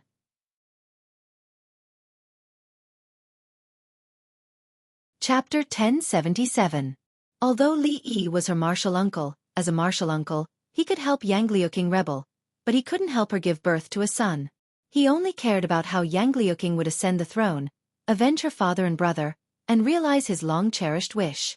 As for who she would pass the throne to after she became the empress, it was not something he, as a martial uncle, needed to worry about. Old Man Wang came with doubts and confusion. After Li Yi's guidance, he left with a happy face. After a while, Wei Liang and Chen Qing came again. For this martial nephew, Li Yi really worried a lot. Not only did he have to help her make a plan, but he also had to help her subordinates improve their ideological level. Wei Liang and Chen Qing were both former border generals, but guarding the border was different from rebelling. Li Yi needed to teach them how to start the first war, how to improve the military system, including how to expand the organization, how to do a good job in the United Front, and how to create a wave. Li Yi had always advocated that special people be used for special purposes, and the ideological work was handed over to Old Man Wang. He was very reassured. How to make nursery rhymes, how to stuff silk into a fish's stomach, how to write persuasion forms. He was definitely a professional. And Wei Liang and Chen Qing, their responsibilities were actually more important. How to develop their camp from 500 people to 50,000 people, how to fight every battle, how to defend every city, how to help the Empress clear all the obstacles along the way. Such a heavy burden would be on their shoulders. Unknowingly, they had talked for more than 2 hours. Li Yi waved his hand tiredly and said, "Let's stop here for today." When the two left, they bowed deeply to him. These days, what they learned from Jiang of Silla was enough to use for a lifetime. Li Yi leaned against the back of the chair, closed his eyes, and rested for a while. Although he was a little tired, it was worth it. Not to mention that he did all this to help his martial nephew, but also to satisfy some kind of complex in his heart. Moreover, Rui had become much gentler to him these days. It was all worth it. He leaned against the chair. After an unknown amount of time, a pair of hands appeared on his shoulders and began to gently press down. It was not Rui, Xiaofan or Ruoqing or any of them. Only Rui would use such a jerky technique. He was in a dilemma. On one hand, he hoped that Rui would continue to be gentle, but on the other hand, he hoped that she would return to her original self. She was becoming less and less like herself. If she deliberately suppressed it, would she be unhappy? Of course, it was only out of concern for Rui, and not because he had some weird fetish or awakened some attribute that he shouldn't have awakened. At some point, Rui's hand on his shoulder paused and said, "Thank you." "Thank me for what?" Li Yi opened his eyes and asked in confusion. "Thank you for being willing to help her." "I'm helping her. Why are you thanking me?" Mississippi Lu did not answer. Li Yi thought about it and waved his hand. He said, "Actually, it's not as complicated as you think. Think about it, if your disciple becomes the Empress, you will be the Empress's teacher, and I will be the Empress's martial uncle. My seniority will be higher than the Empress's, and it will be so prestigious." Mississippi Lu paused and asked, "You're doing this for this? What else could it be?" Li Yi shook his head and said, "Besides, if she becomes the Empress, you will be the Empress's teacher. At that time, even if Mingzhu really becomes the Empress, won't you still be better than her?" Mississippi Lu frowned and said, "Even without this matter, I will still be better than her." There was no need for a family to be so calculative. Li Yi naturally would not mention that she had lost to Mingzhu in a duel. He shook his head and said, "Aren't I just adding flowers to brocade?" Mississippi Lu seemed to have thought of something and asked, "Since you helped Yang Liuqing to ascend the throne because you want to be the Empress's martial uncle, then what did you want to do when you made Mingzhu the Empress?" Li Yi closed his eyes and said, "I've been talking to them for too long. I'm a little sleepy. I'm going to sleep for a while." He was actually really sleepy, but the hands on his shoulders were getting stronger and stronger, making it hard for him to fall asleep. Song Province. Song Province was located at the northwest border of the Wu Kingdom. Although it was not considered a barren land, it was too far away from the imperial capital and bordered the fringe. From time to time, bandits would come out of the mountains to wreak havoc. For hundreds of years, the people of Tsang province had been plagued by bandits. In the past 2 years, the bandits in the fringe had been eliminated, but the lives of the people had become even more difficult. Ever since the Wu kingdom fell into chaos a few years ago, the imperial court had lost control of Tsang province. In the past few years, Tsang province had changed hands several times. First, a tyrant took advantage of the chaos in the country and attacked the provincial capital. He killed the provincial governor and his assistant officials and proclaimed himself king. Of course, they were annihilated by the imperial court a few months later. After that, Tsang province was attacked by several other tyrant forces. The imperial court retreated and retreated. 2 years ago, Princess Duanrong used her iron fist to wipe out the rebellious forces in Tsang province. She promulgated several policies to benefit the people, allowing the people of Tsang province to have a short period of time to recuperate. Unfortunately, good times did not last long. Just a year ago, Princess Duanrong was besieged by the imperial court and several enlistment forces.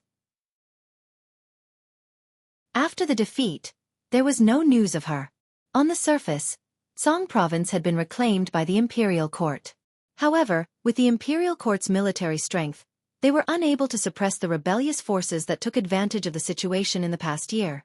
The people suffered from the rebellious forces and their lives were extremely difficult. In a village several dozen miles away from Tsang province's capital, a white-haired village chief was kneeling on the ground, tears streaming down his aged face. He pleaded, "Lord Steward, please give us a little more time. Please give us a few more days.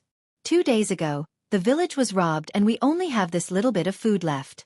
If you take this food away, we won't be able to survive." A middle-aged man dressed in a satin robe glanced at him and said coldly, "It's only right and proper to pay a debt. What does it have to do with me that you were robbed?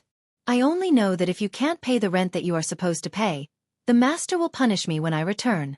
If I give you a little more time, who will give me a little more time?" He looked at the people behind him and said, "What are you waiting for? Take all the food away."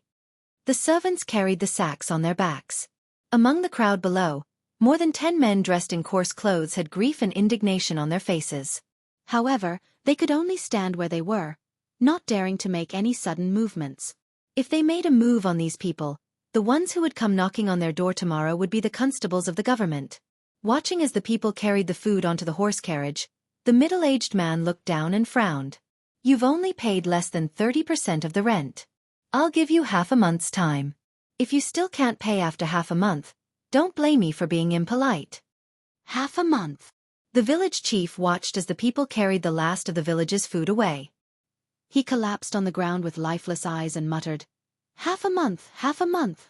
Half a month, everyone will starve to death." He sat on the ground and pointed at the sky as he cursed, damned heaven, you're not giving us a way out. You're sending us to our deaths." None of the villagers spoke. Their eyes were empty as they stared blankly in front of them. The autumn harvest had just ended, and all the food had been robbed by the bandits. Unable to pay the rent, the master had plundered all their food. There were nearly 100 mouths in this village, and they were about to run out of food. How could they survive until the next year? This King world doesn't give us a way out at all. How good would it be if Her Royal Highness was still here? Xiao Yun. The woman's panicked voice woke everyone up and they all looked in the direction of the voice. A 7 or 8-year-old girl with messy hair and ragged clothes was lying on the ground.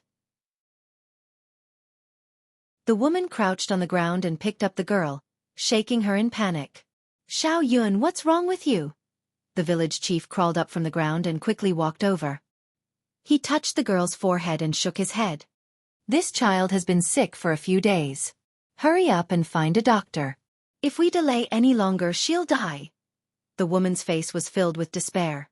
They couldn't even eat, so where would they find the money to find a doctor? She hugged the girl and cried, Xiao Yun, I'm so sorry. Sister-in-law, what happened?" The woman raised her head when she heard the voice beside her. She saw a young man walking over from the side of the road. The young man walked to the woman's side and crouched down. He pinched the little girl's philtrum and she slowly regained consciousness. She looked at the woman and weakly said, "Mother, I'm hungry." The woman hurriedly wiped her tears and said, "Mother will go find something for you to eat." The young man took out a package from his bosom. After opening it, he took out a steamed bun and handed it to the little girl. "Eat something first." The little girl was startled. The next moment, she took the steamed bun and wolfed it down. The young man turned back and said to the man with a Red Cross armband standing on the side of the road, "This little girl is sick. Come and take a look at her." He looked at the woman and smiled. "Don't worry, he's a doctor." All of this happened very quickly. The woman was stunned for a moment before she immediately knelt on the ground and kowtowed to the young man a few times. She loudly said, "Thank you for your great kindness, thank you for your great kindness." The young man shook his head and smiled. "There's no need to thank me. If you want to thank someone, thank the Heavenly Empress."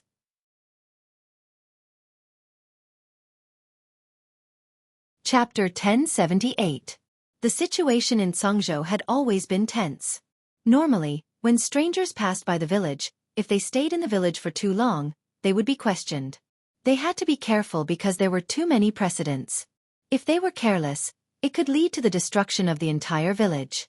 However, the people that appeared in the Dong family village today were not on guard. They were not people from the government, nor were they bandits that went down the mountain. Whether it was the government or bandits, they would not give the villagers free medical treatment, free medicine, or give their food to the villagers to eat. If these people were bad people, then they would want to meet bad people like them every day. The young man handed a few doses of medicine to the woman and said, "Sister-in-law, this child only has a slight cold. Remember to boil 3 bowls of water into 1 bowl when you boil the medicine. He will be fine after drinking these medicines. We'll come back in 2 days. Thank you, benefactor. Thank you, benefactor, for saving our child." When the woman reached out to take the medicine, her eyes were filled with tears. She wanted to kneel down again, but the young man quickly helped her up. A man held his hand and firmly said, "Benefactor's great kindness is something we cannot repay. As long as there is anything we can do, just say the word. I, Dong Dahai, will climb a mountain of swords or descend into a sea of flames without a frown." The young man smiled and shook his head. "We are under the orders of the Empress of Heaven to relieve the suffering of the common people. This is a good deed.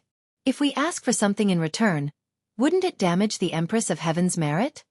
The man was stunned and asked, "May I ask, benefactor, the Empress of Heaven that benefactor spoke of?" A trace of respect appeared on the young man's face.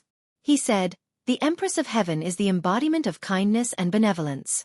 We have received the teachings of the Empress of Heaven to punish the strong and eliminate evil, to help the people of the world, to eliminate injustice, and to accumulate good fortune for the Empress of Heaven.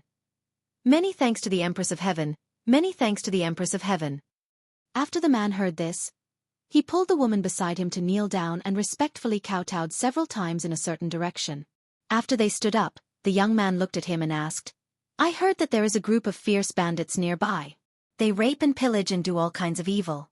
We are under the orders of the Empress of Heaven to eliminate them. I wonder if you know where this one-eyed tiger bandit is now?" One-eyed tiger.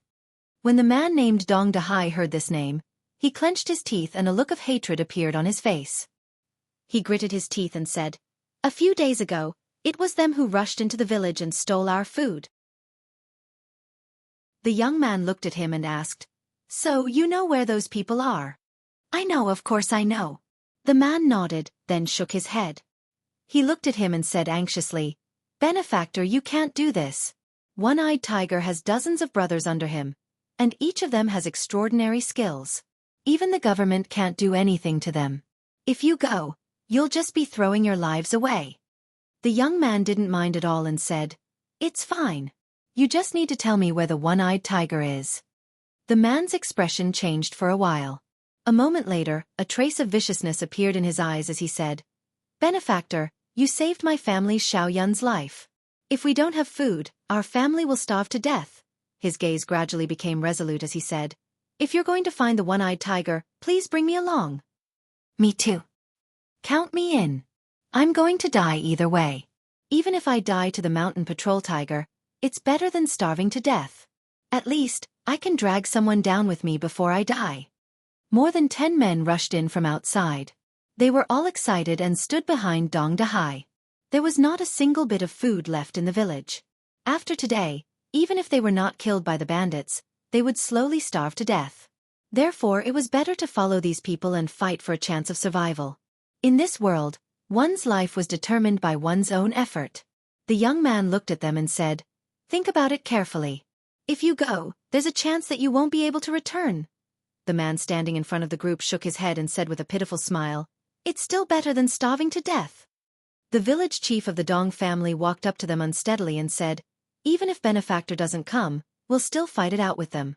Only by doing so will we have a chance of survival. If we don't, the whole village will die together."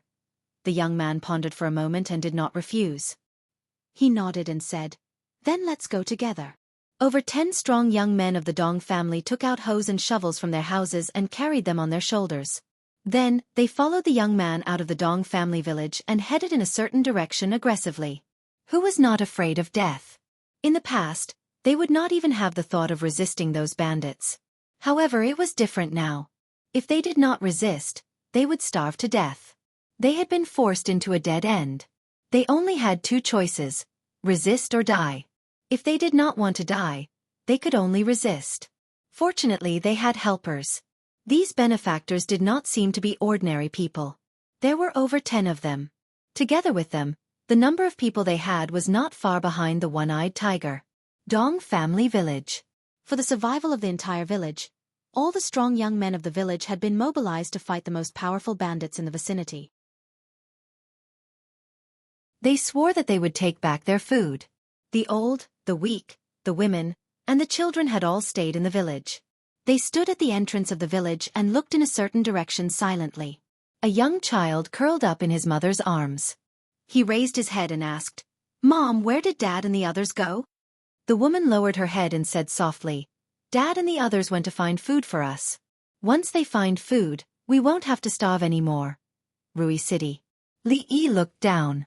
Yang Luqing, Geezer Wang, Wei Liang, Chen Qing, and several deputies were all there. Even Mississippi Lu found a seat and sat at the back. He nodded, turned around, knocked on the blackboard, and said, "Now let's start the class. Today, we'll talk about the timing of a rebellion." He cleared his throat and continued, "The timing of a rebellion is very important. Think about it. Has anyone in the Jing Kingdom rebelled now? No one dares to rebel in the Jing Kingdom. Why? Is it because the Jing Kingdom is strong, and the people live and work in peace and contentment? Is it because they have nothing better to do?" Wei Liang nodded thoughtfully. Li Yi pointed at him and said, "General Wei, answer me. Why hasn't anyone in the Qi Kingdom rebelled?" Someone in the Qi Kingdom rebelled. Wei Liang thought for a while and said, "A few years ago, the first prince of the Qi Kingdom was bewitched by someone. He wanted to implement the Silver of Judgment law in the Qi Kingdom. The country was in turmoil. The officials of several states rebelled. It involved many people. Later it was forcefully suppressed." "Sit down." Li Yi glared at him and said, "The example of the Qi Kingdom's failed rebellion tells us that even a rebellion must be based on principles. When a country is still very strong, blindly rebelling will definitely pay a heavy price." The so-called timing of a rebellion is also the current situation. Several conditions must be met. The world is in chaos. The people have no way to make a living, the imperial court is not trustworthy, the rebels rise together. Obviously, this is the current situation of the Wu Kingdom. Later, Li Yi found that it was not easy to change their minds with just words on paper. Old Man Wang was an elite among scholars after all. But it was a bit difficult for generals like Wei Liang and Chen Qing to understand. However, they should understand these things the most. Therefore, he could only return to his old business and set up a small Jiang of Silla class. He taught them for an hour every day. Judging from the effect of the lectures these days, the effect was not bad. He looked at the people below who had a look of realization on their faces and spoke again. "Before a rebellion, you need to understand the main contradiction of a region. Is it the people and the government, the people and the gentry, or the people and the bandits? Only after you understand the main contradiction can you know what to do next. Only then can you gradually strengthen your troops." Zhangzhou, Dong Village. A group of old, weak women and children quietly waited at the entrance of the village until the sun was about to set. Suddenly, a loud voice shouted, "They're back! They're back!" Everyone's spirits rose. When they looked up, they saw a group of people walking over from afar. They saw their men and sons walking into the village in high spirits. Their faces were full of smiles, and each of them carried a big cloth bag on their shoulders.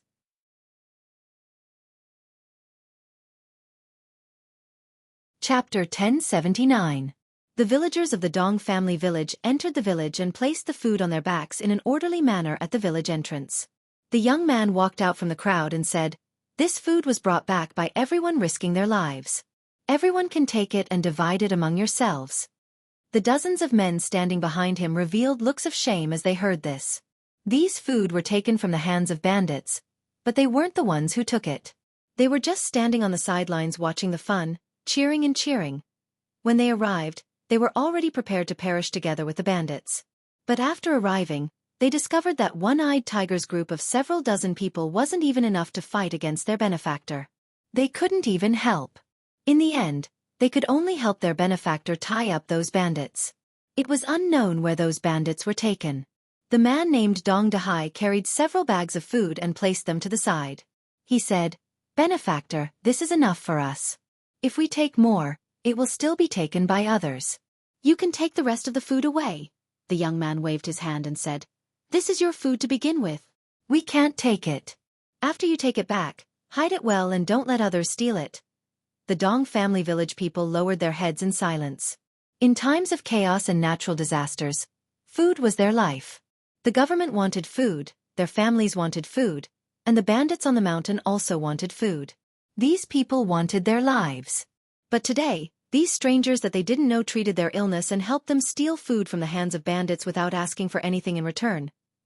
Dong Dahai was the first to kneel on the ground, knocking his head on the ground. The two men beside him looked at each other and knelt down as well. The villagers of the Dong family village knelt down one by one. Whether they were men or women, young or old, or even the ignorant children, all of them had their heads pressed down by their mothers. The young man stood in front and said, "You don't need to thank me. If you want to thank someone, thank the Heavenly Empress. Remember to live a good life in the future. Don't do evil and do more good deeds. The Heavenly Empress will protect you. If you disobey, we will take back everything that the Heavenly Empress has bestowed upon you," Dong Dahai respectfully said. "Benefactor, rest assured. We will not harm the Heavenly Empress merit."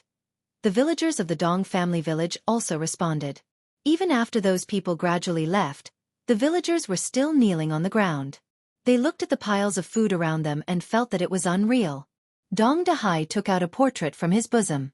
This was something that he had requested from his benefactors. This portrait was of the Heavenly Empress. They were only ordinary people and could not do anything for the Heavenly Empress. They could only worship the Heavenly Empress day and night in order to repay her kindness. From today onwards, not only him, but everyone in the Dong village would have to erect a long life memorial tablet for the goddess. Recently, a legend had been circulating outside Songzhou City. The Wu kingdom was in chaos, and the people had no way to make a living. The people suffered from the chaos of war and were homeless. The Empress took pity on the people and descended to the mortal world. She sent her believers to help the people in distress and in danger. She helped the people in Song Prefecture to treat their illnesses for free and gave them vegetarian meals. Many people were saved. There were common people that had received their kindness and willingly joined them. They swept away the bandits that roamed Song Prefecture and distributed the food they seized to the poor people. In a short period of time, they received the unanimous support of the local people. The Heavenly Empress had a benevolent and generous heart. She spread the word of good in the world and also guided the people of Song Prefecture to do good deeds and accumulate good karma.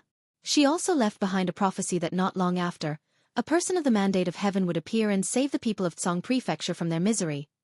In these past years, the common people heard countless people proclaim themselves as people of the mandate of heaven. Without exception, these people were all exterminated by the imperial court. These people said that they would help the common people, but they actually stole food from the common people and went around capturing people. A long time ago, the people of Song Prefecture no longer had any expectations for this so-called person of the mandate of heaven. However, the Heavenly Empress was different. She never desired anything from the common people. She filled the stomachs of the common people and cured their illnesses. The common people believed in her and supported her. When she said that a person of the mandate of heaven would come and save them from their misery, many common people longed for the arrival of this person. Song Prefecture City, Provincial Governor's Mansion. A person of the mandate of heaven? The Tsang Prefecture's provincial governor slammed the table and said with dissatisfaction, "Investigate, investigate thoroughly for this official, find out who this group of people is." With such a force appearing outside of Tsang Prefecture City, as the provincial governor, he naturally could not let his guard down. The situation in Tsang Prefecture was chaotic enough. He was the provincial governor in name, but he could only do as he pleased in the prefecture city. Once he left the prefecture city, he would be restricted by those powerful people. It wasn't easy for the imperial court to take down Tsang Prefecture. If there were any unforeseen events here and a few more rebels were born, this provincial governor who hadn't been a provincial governor for long would most likely meet his end. This so-called holy religion that led people to do good must be nipped in the bud. After finishing this matter, he still had to think of a way to find Princess Duanrong's whereabouts. His Majesty had sent him several secret letters, ordering him to find Princess Duanrong at all costs. Unfortunately, the fringe was easy to enter but hard to leave. If he couldn't send troops in, where would he find her? Unless Princess Duanrong could walk out of the fringe on her own and stand before him, he didn't think such a pie falling from the sky would happen to him. In the fringe, Li Yi had just sent off Yang Liuqing and his entourage. In the end, what was learned on paper was still shallow. Rebellion was not something that could be accomplished with words alone. He had already taught them everything that needed to be taught. It was time for them to put it into practice. Tsang Prefecture was the closest to the fringe. It was a place that they had to fight for. Once they conquered and stabilized Tsang Prefecture, the fringe would become their stable support. As long as the imperial court of the Wu Kingdom hadn't swept away all the obstacles in the Wu Kingdom, they would be invincible. They had just set off today, but the arrangements in Tsang Prefecture had already begun several months ago. The holy religion wanted to establish a branch in the Wu Kingdom. Su Zhang couldn't wait to personally lead his men there. The philosophy of the holy religion had long changed to that of helping the needy. They recruited a portion of the people, wiped out the small gangs of bandits in Tsang Prefecture, and distributed all the food and belongings they obtained. Of course, they weren't doing this out of selfishness. There was a difference in the treatment between the followers of the holy religion and the common people. In just a few short months, their troops grew from less than 100 people to a terrifying number. And those bandits and tyrants were all brought into the fringe and turned into productive forces. In these 2 months, Li Yi also deeply understood why the countless rebellious bandits in history would first establish their own religion before they rebelled. A rebellious disciple, a protective master, a lunatic who only wanted to strengthen the holy religion and spread its teachings, and a group of martial arts experts who had long been trained to the point of wanting to see the world plunged into chaos. With Tsang Prefecture as the starting point, who knew how much chaos they would stir in the Wu Kingdom in the end? Li Duan ran over from afar and ran to his side. He asked, "Daddy, Daddy, have Auntie and senior sister left?" Li Yi nodded and said, "Let's go."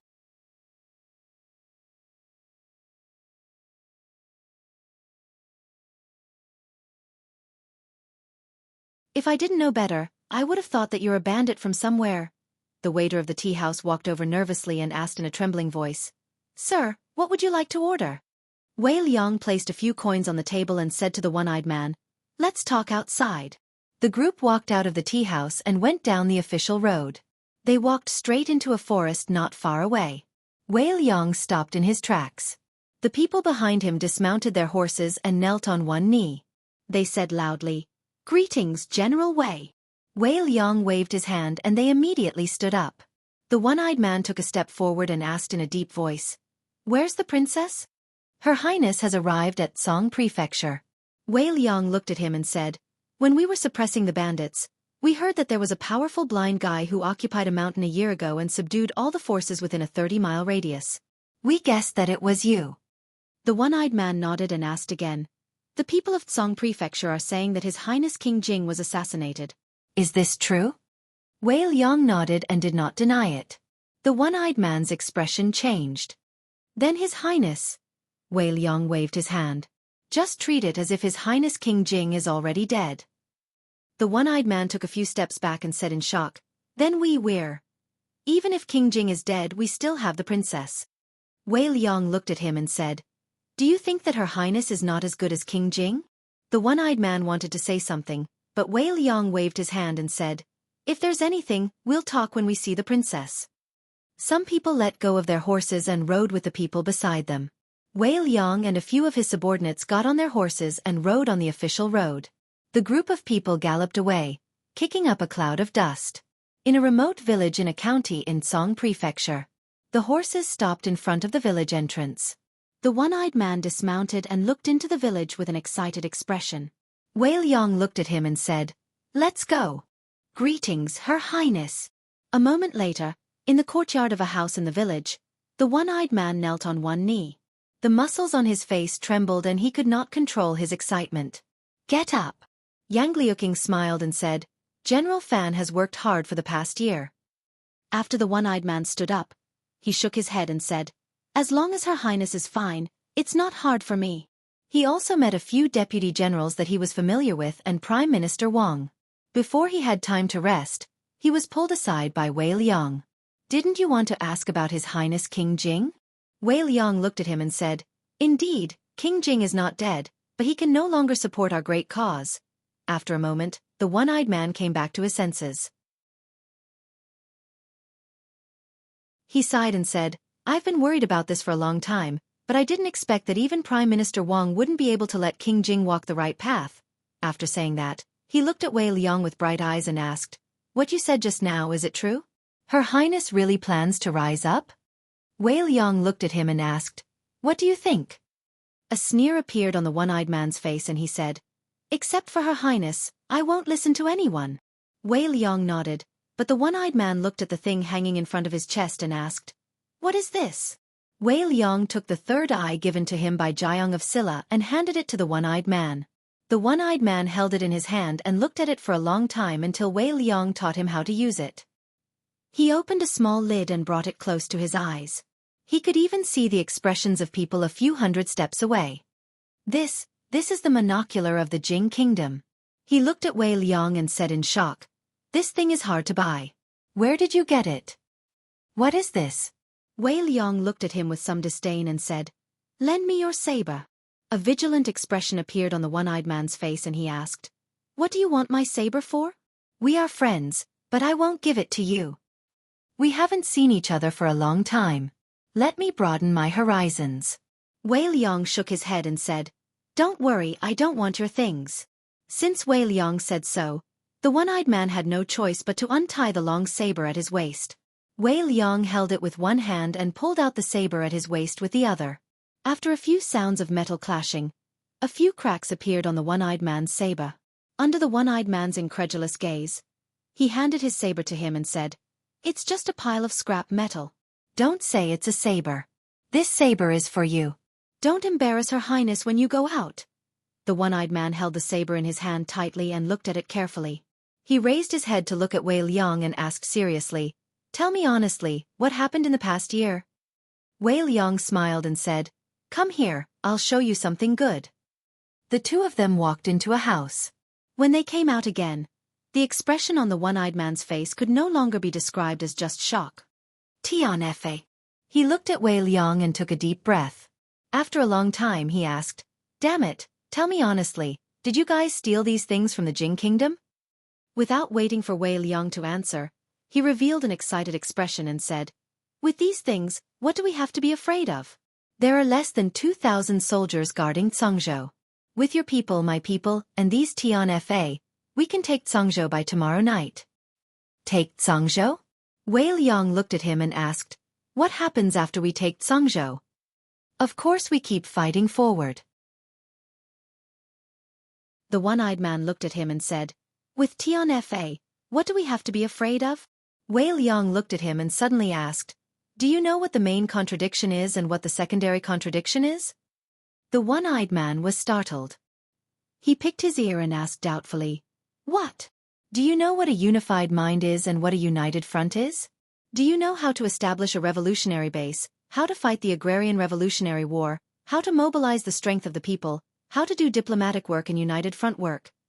The one-eyed man was startled and asked, "What are these?" "You don't know anything. You only know how to fight and kill." Wei Liang looked at him in disdain. He vented the anger that had been in his chest for a long time and asked, "Are you a pig?"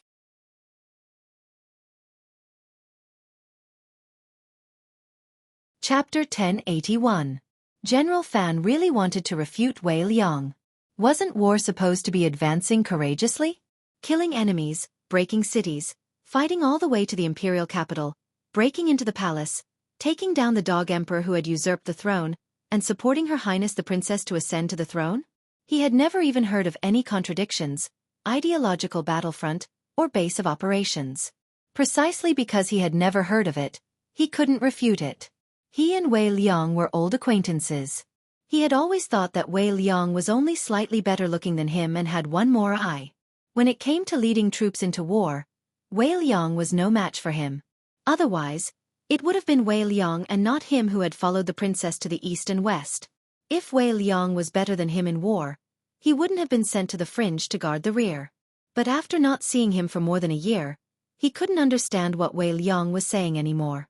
Not only that, but he also got his hands on so many divine weapons from God knows where. He got the monocular from the Jing Kingdom and Tianfa. If they had these 2 years ago, they wouldn't have lost Songzhou and wouldn't have fallen to this state. Something that he didn't know must have happened in this 1 year. I'll teach you these things in the future. Wei Liang patted his shoulder and said, "Send a message back and tell your men to bide their time for now. Her Highness has her own ways to take over Songzhou. In the future, you better keep your tricks to yourself. If this happened in Rui City, with your brain, you would only be able to build roads and move stones." General Fan temporarily suppressed the anger in his chest. He thought to himself that he would settle the score with Wei Liang after asking the princess about the ins and outs of the matter. A lady came in from outside and looked at the two. "Miss Yang wants to discuss some matters with you." "Who is this lady?" "Her Highness's new maid? She doesn't even call me General. She doesn't know etiquette." General Fan looked at the lady from head to toe and said, "She's quite pretty, but she doesn't have a chest or a butt." "What a pity." Bai Su walked in front of the two and asked Wei Liang, "Your friend?" Wei Liang's face was solemn. "Miss Bai has misunderstood. I don't know him." General Fan was stunned. He turned his head to look at him and asked, "Wei, what do you mean by this?" "Your surname is Fan." "I don't know what your surname is, and I don't know you either. Don't try to get close to me." Wei Liang waved his hand and said, "I'm going to find Her Royal Highness. Miss Bai, please go ahead." With that, he strode away without looking back. Sigh. Just as General Fan said that, he suddenly shivered and felt an inexplicable chill all over his body. He turned his head and saw that the woman was looking at him. She said expressionlessly, "I, Bai Su, do not fight with nameless people. State your name." He was startled for a moment, then he laughed, crossed his arms and said, "Miss I, Fan Qiao, have never hit a woman." "Fan Qiao," Bai Su looked at him and nodded slightly. "Fan Qiao, right?" Wei Liang stepped into a courtyard, knocked on the door and walked into the innermost room. There were a few people in the room. Yang Luqing, Elder Wang, and Chen Qing were all there. Elder Wang looked outside the door and asked, "Where's General Fan?" "He still has some matters to attend to." Wei Liang shook his head and said, "There's no point in calling him to discuss this matter. Let's talk about it later." Elder Wang nodded and said, "Our current strength is not strong, so we should try not to attract the attention of the imperial court. Songzhou is the first step of our great undertaking, so we cannot be impatient. There are 9 counties in Songzhou, so we should plan 1 county at a time. Finally, we will encircle the provincial capital. We must remember what Jiang of Silla said, build high walls, accumulate grain, and slowly become king. From how to take down Songzhou with the least amount of effort, to how to forge Songzhou into an impregnable base, to how to achieve victory in the entire Wu country step by step, they had already gone through tens of hundreds of simulations and established a general plan. What they needed to do now was to implement the plan step by step. Wei Liang. Here. I order you to take down Chen County within half a month. Do you have any objections? Yes, sir. Chen Qing. Here. After an hour, Wei Liang walked out of the courtyard and walked to the front of another courtyard. He asked the guard standing at the door, "Where's General Fan?" The soldier swallowed his saliva and said, "Inside." He walked 2 steps, then turned back and asked, "Where's Miss Bai?" "Miss Bai left an hour ago." Wei Liang nodded and pushed the door open. He immediately saw General Fan sitting on the ground, leaning against the courtyard wall. He was covered in dust, and his eyes were listless as he looked ahead.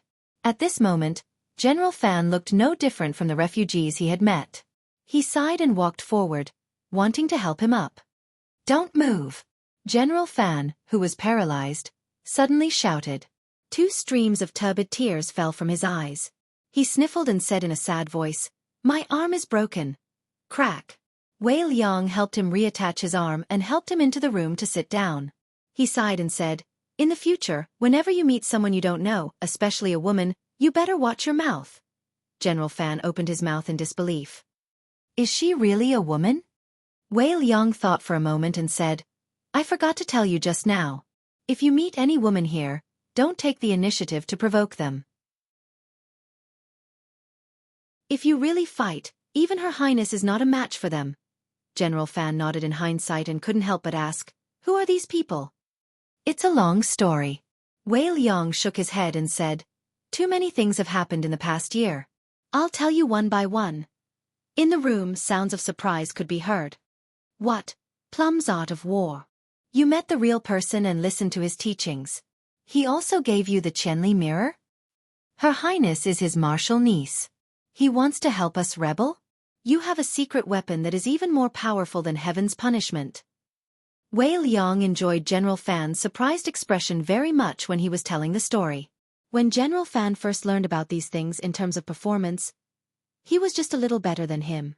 The 2 of them had followed Her Highness the Princess for a long time. Their statuses were similar and they were both generals, so it was inevitable that they would compare themselves to each other. When they met again, he felt extremely carefree when he realized that she had crushed him in all aspects. General Fan finally calmed down and looked at him and asked, "Prime Minister Wang asked you to take over Chen County in half a month. Can you do it? Do you need my help?" "No need." Wei Liang simply waved his hand to show his refusal. Chen County was only a small county in Songzhou. There was no army stationed in the county. Almost all the troops in Songzhou were in the state capital. If someone broke through the state capital, these small counties would inevitably fall. Other than some strong people who served in the army and the 3 groups of officials in the county government, Chen County had no other power. Moreover, they had infiltrated each of the 9 counties in Songzhou.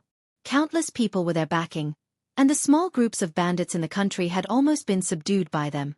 With the help of those martial arts masters, it was not difficult for them to take down a county.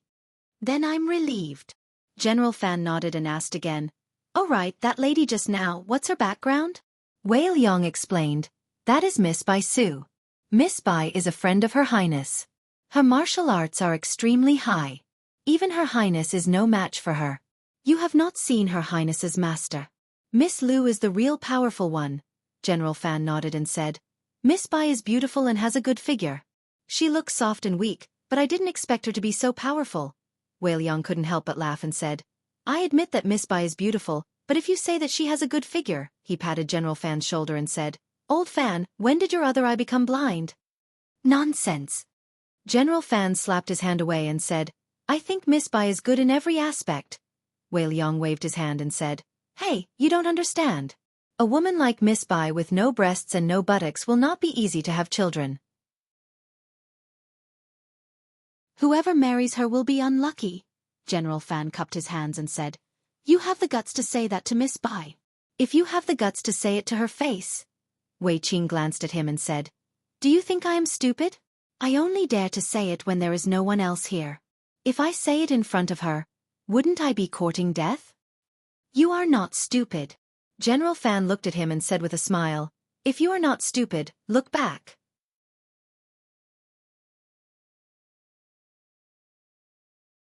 Chapter 1082. Because General Wei was unwell, the task of taking down Chen County within half a month fell on Deputy General Chen Qing. General Fan hadn't been with them for more than a year, so he was behind in thinking and couldn't keep up with the pace of the times.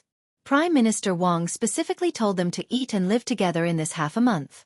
Wei Liang's task became to help General Fan improve the quality of thinking. Ordinary soldiers just followed orders and didn't have high requirements, but as a general, he couldn't be lax in thinking. In the temporary residence, Yang Luqing sat at the table and slowly flipped through the pages of a book. She read every line of words very carefully. General Wei and General Fan only needed to know how to fight a war, but she was different. Not only did she need to know how to win the first battle, but she also needed to know how to strengthen her troops. She needed to know how to survive in the cracks when her forces were still weak. She needed to start from Cangzhou and approach the place that had given her countless nightmares step by step. She even had to think about some more distant things. One day, if she really sat on the throne, what should she do? How could she be a good emperor? She never doubted whether she could do it or not. If Uncle Master said it was possible, then it was possible. Prime Minister Wang knocked on the door and walked in. "Your Highness." After a slight salute he said, "Chen Qing has gone to Chen County.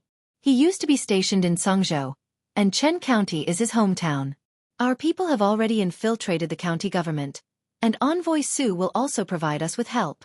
With Miss Bai's help, it shouldn't be a big problem to take down Chen County government quietly." "Got it." Yang Liuqing nodded. Chen County, including the entire Cangzhou, was almost abandoned by the imperial court. Only about 1,000 soldiers were stationed in the capital of Cangzhou. She only needed to lead 50 elite soldiers to occupy Chen County government. Chen Qing had many masters on this trip, so she wasn't very worried. Prime Minister Wang looked at the open book on his table and sighed, "Your Highness has worked hard these years." Ever since the second imperial prince usurped the throne, he had watched helplessly as the defenseless girl took the young imperial prince Jing and escaped from the imperial capital. They hid all over the place and slowly grew up to become the princess that she was today. He had seen how much hardship she had suffered along the way. Yang Liuqing shook his head and said with a smile, "It's the Prime Minister who's tired. You're already so old, but you still have to run around with us. It's us who've dragged you down." Prime Minister Wang waved his hand and said, "I'm tired, but I'm willing to be tired. If I can see the day your Highness ascends to the throne, I'm willing to die of exhaustion." Yang Liuqing smiled and discussed some matters with him before saying, "I'll go and see Master." Prime Minister Wang watched her walk out. He caught a glimpse of the elegant handwriting on the open page on his desk, and his gaze slightly paused. He looked outside the door. The princess from 2 years ago was very different from the one she was now.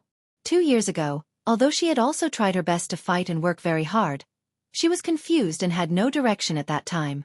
Now, she would no longer show that kind of confusion and helplessness. There was someone who pointed the way for her, the way for all of them. When Yang Liuqing walked into the next room, Mississippi Lu was looking at the autumn water in a daze. "Master." She walked over and said softly. Mississippi Lu came back to her senses and asked, "Bai Su and the others have left?" Yang Liuqing nodded and said, "They just left with General Chen." She looked at Mississippi Lu and said, "Master, there's nothing to do here for the time being. Why don't you go back to Rui City first? Bai Su and the others are here. Nothing will happen." Mississippi Lu waved her hand and said, "No need. There's nothing important to do when I go back. What does he want you to do next? Let me see the plan." Not long after, Yang Liuqing walked out of the room and came to the courtyard. He looked into the distance and saw a stretch of mountains. Although there was nothing important there were important people there. It was just that Master was never willing to face them. It had been 5 years since the second year of Jing He. If time went back, it would be even longer. It had been so long that even as a disciple, she was worried for her. Cangzhou, Chen County, the county government. It was late, but the county magistrate of Chen County was still flipping through the files in the front hall of the county government. Recently, Chen County had not been peaceful.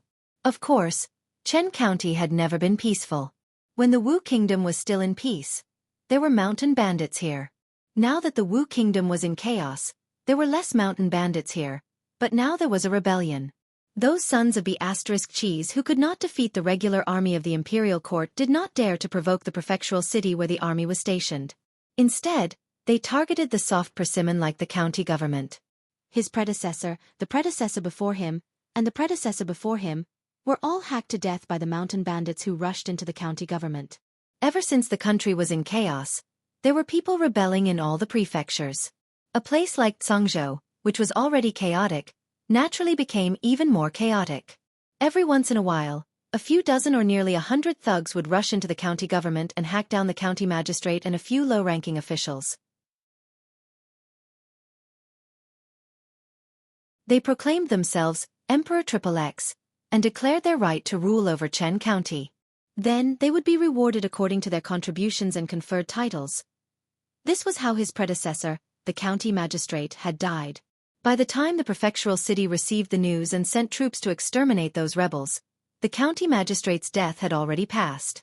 Although there were also people who would attack the county government, they would only fight and not occupy it. They would seize food, weapons, and horses. In short, they would seize whatever they saw. After they were done, they would leave and hack down the county magistrate and a few low-ranking officials. This was how his predecessor had died. In short, if there was a rebellion in Chen County, the county magistrate would be the first to suffer. The damned provincial governor had already withdrawn his army to the prefectural city. Small county magistrates like them had to live with their heads tied to their waistbands. If they were not careful, they would become the target of others' rebellion. The reason he could live until now was not because there were fewer people rebelling, but because he was careful enough. Once he discovered a clue, he would immediately flee for his life. Recently, in Chen County, there were often illegal gatherings in some villages. Each gathering would consist of dozens or even hundreds of people. In troubled times, as long as there were more than 10 people gathered together, nothing good would happen. This was an iron law, and it was also a bloody lesson he had learned from the deaths of his predecessor, the predecessor before him, and the predecessor before him. If they were discussing a rebellion, he was sure that the county government of Chen County would be their primary target. He could not be an official, but he could not give up his life. This was the life principle he had always followed. Bang! Just as he was carefully reading through the files, trying to find some clues, a few muffled sounds suddenly came from outside the front hall. The county magistrate's heart skipped a beat and he blurted out, "Who is it?" No one answered him, and no one from the yamen runners who were usually on duty outside came in. He almost subconsciously ran to the back, where there was a secret passage that he had people dig in advance. No matter what happened outside, he could run outside through that secret passage. He was not curious about what was happening outside. He knew that the most curious people often died the fastest. However, he had just run 2 steps when a black shadow had already blocked his way. The black shadow looked at him and asked, "Are you the county magistrate of Chen County?" "I'm not." He shook his head violently and said, "I'm afraid you have mistaken me for someone else. The county magistrate is now in the inner residence. Do you want me to take you there?" As he spoke, he walked out of the door, thinking that once the yamen runners were alerted, he would be out of danger. In the yard outside the front hall, a yamen runner had a knife against his neck. When he saw the county magistrate coming out, his eyes lit up. He pointed at him and said, "Hero, this is our county magistrate." The county magistrate of Chen County had already cursed the 18 generations of the yamen runner's ancestors in his heart. He turned to look at the black shadow, knelt down with a thud and said loudly, "Hero, please spare my life. I'm not the dog official you are looking for. I didn't do anything evil. The bad things were all done by the county magistrate. It has nothing to do with me. I surrender, I surrender." The black shadow looked at him and stood there, not knowing what to do for a moment. He had already thought about how to force the county magistrate of Chen County to submit if he resisted strongly. He had thought of several ways, but he didn't expect that the county magistrate would surrender on his own before they even said a word. The feeling of punching the air with all his strength was particularly uncomfortable. He looked back at the other person and asked, "Sister Bai, what should we do? Do we still need to separate tendons and break bones? Do we need to use poison?" "Separate tendons and break bones, use poison." Hearing this, the county magistrate of Chen County suddenly blacked out.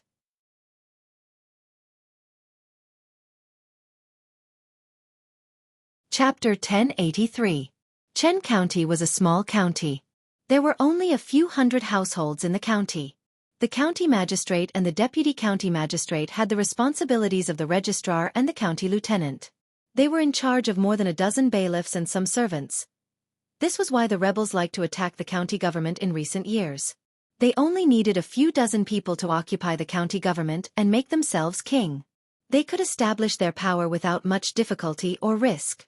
They could easily start the first war of the rebellion.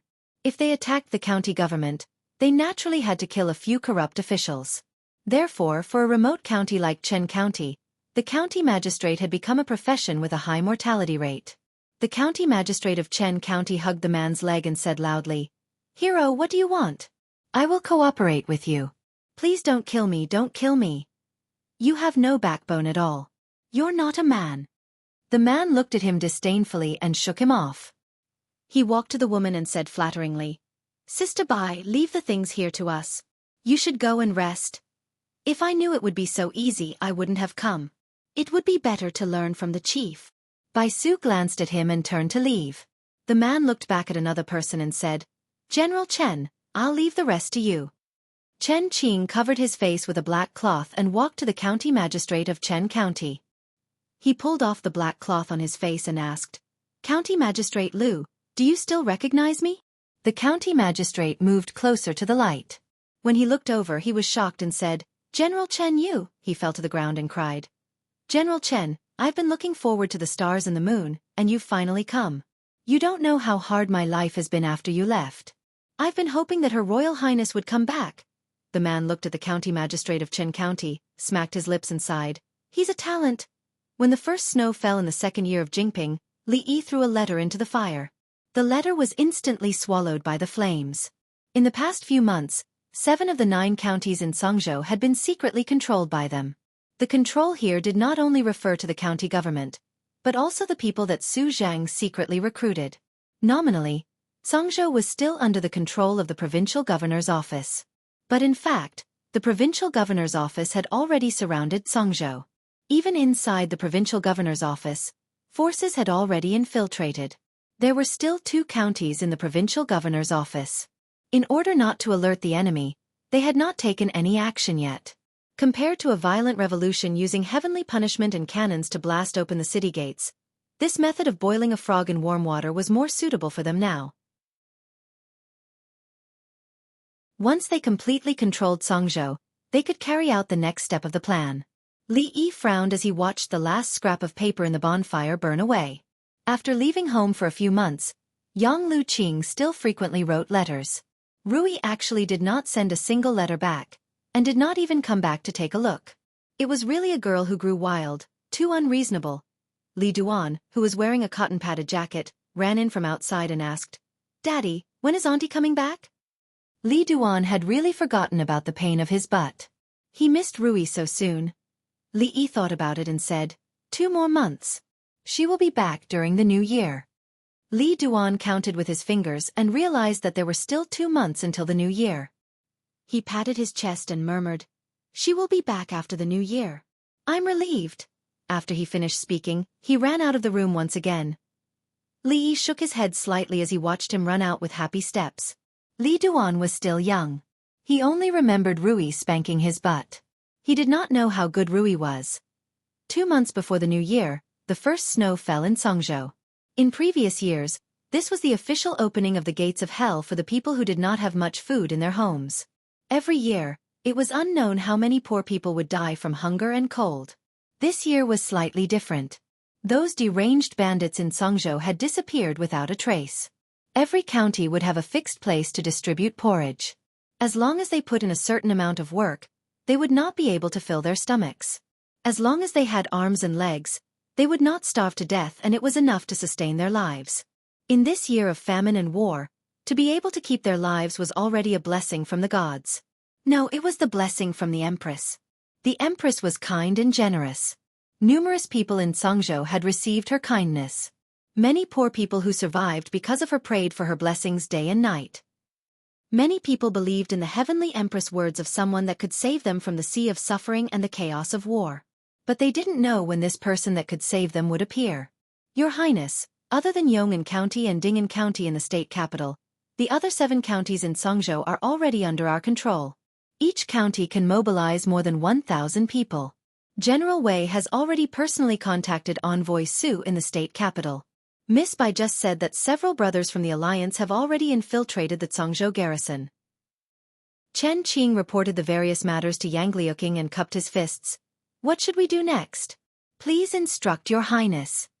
Yang Liuqing thought for a moment and said, 3 days later, occupy the state capital. Chen Qing knelt down on one knee and bowed. Yes.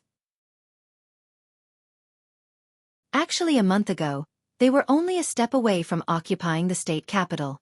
Cangzhou's garrison of 2,000 soldiers could not be considered elite soldiers. They were stationed outside the city, but they could mobilize more than 2,000 soldiers. They were all elite soldiers who had survived countless battles. In terms of weapons, they were far superior to the Cangzhou garrison. Moreover, for the Cangzhou garrison that had already been infiltrated, it was not difficult to break through from the inside and the outside at the same time. Chen Qing left in a hurry. He needed to discuss the specific plan of seizing the city with everyone, and then deduce all the possible changes and possibilities. Even if he was already fully prepared, he could not let his guard down. Yang Liuqing left the room and walked into the courtyard. Looking at the bustling crowd around her, her heart was exceptionally calm. She did not feel the slightest nervousness or urgency of a great battle. This was the first time in several years. The reason was that they already had a well-thought-out plan for Cangzhou. This was their first battle, and it was also a very important battle. They could only win and not lose. She could not disappoint the soldiers, she could not disappoint her master, and she could not disappoint her martial uncle. Thinking of her martial uncle, her expression froze. She blinked her eyes and rubbed them in disbelief. Her lips parted and she said in disbelief, "Martial uncle." Outside of Cangzhou, there are still 3 major forces that have been in a stalemate with the government. After taking over Cangzhou, the first thing to do is to subdue them. Inside the room, Bai Su sat opposite Mississippi Liu and said, "I've already sent people to infiltrate those 3 forces." Bai Su said a few more things. Seeing that she was in a daze and seemed to be distracted, he said, "Chief, I'll go down first." Mississippi Liu nodded. Bai Su walked out of the door and met someone at the door. Her eyes widened and she opened her mouth, but before she could make a sound, her mouth was covered. Her eyes widened even more, and then she became a little angry. Before she could vent her anger, Li Yi raised his index finger and gestured for her to be quiet. Bai Su pushed his hand away and gritted her teeth, but she did not make a sound. Li Yi walked into the room, not deliberately suppressing his footsteps. After all, at such a close distance, if he walked quietly, Mississippi Liu would notice him. Her back was facing the door. Li Yi walked behind her and wanted to cover her eyes, but she reached out and grabbed his wrist. Mississippi Liu glanced at him and asked calmly, "Why are you here?" Bai Su stood at the door and saw that the chief's expression was no longer in a daze, and there was a trace of hidden joy. She was completely different from before, and he sighed in his heart. "Dwainer said he misses you." Li Yi walked to the door and held Li Duan's hand as he walked over and said, "I brought him here to see you." "Auntie." Li Duan did miss Rui. When he saw her again, he was so touched that his voice sounded like he was about to cry. You're tuning in to the Xiaofan's Wuxia Tales YouTube channel. Don't forget to subscribe and join us on this journey to catch the most captivating stories.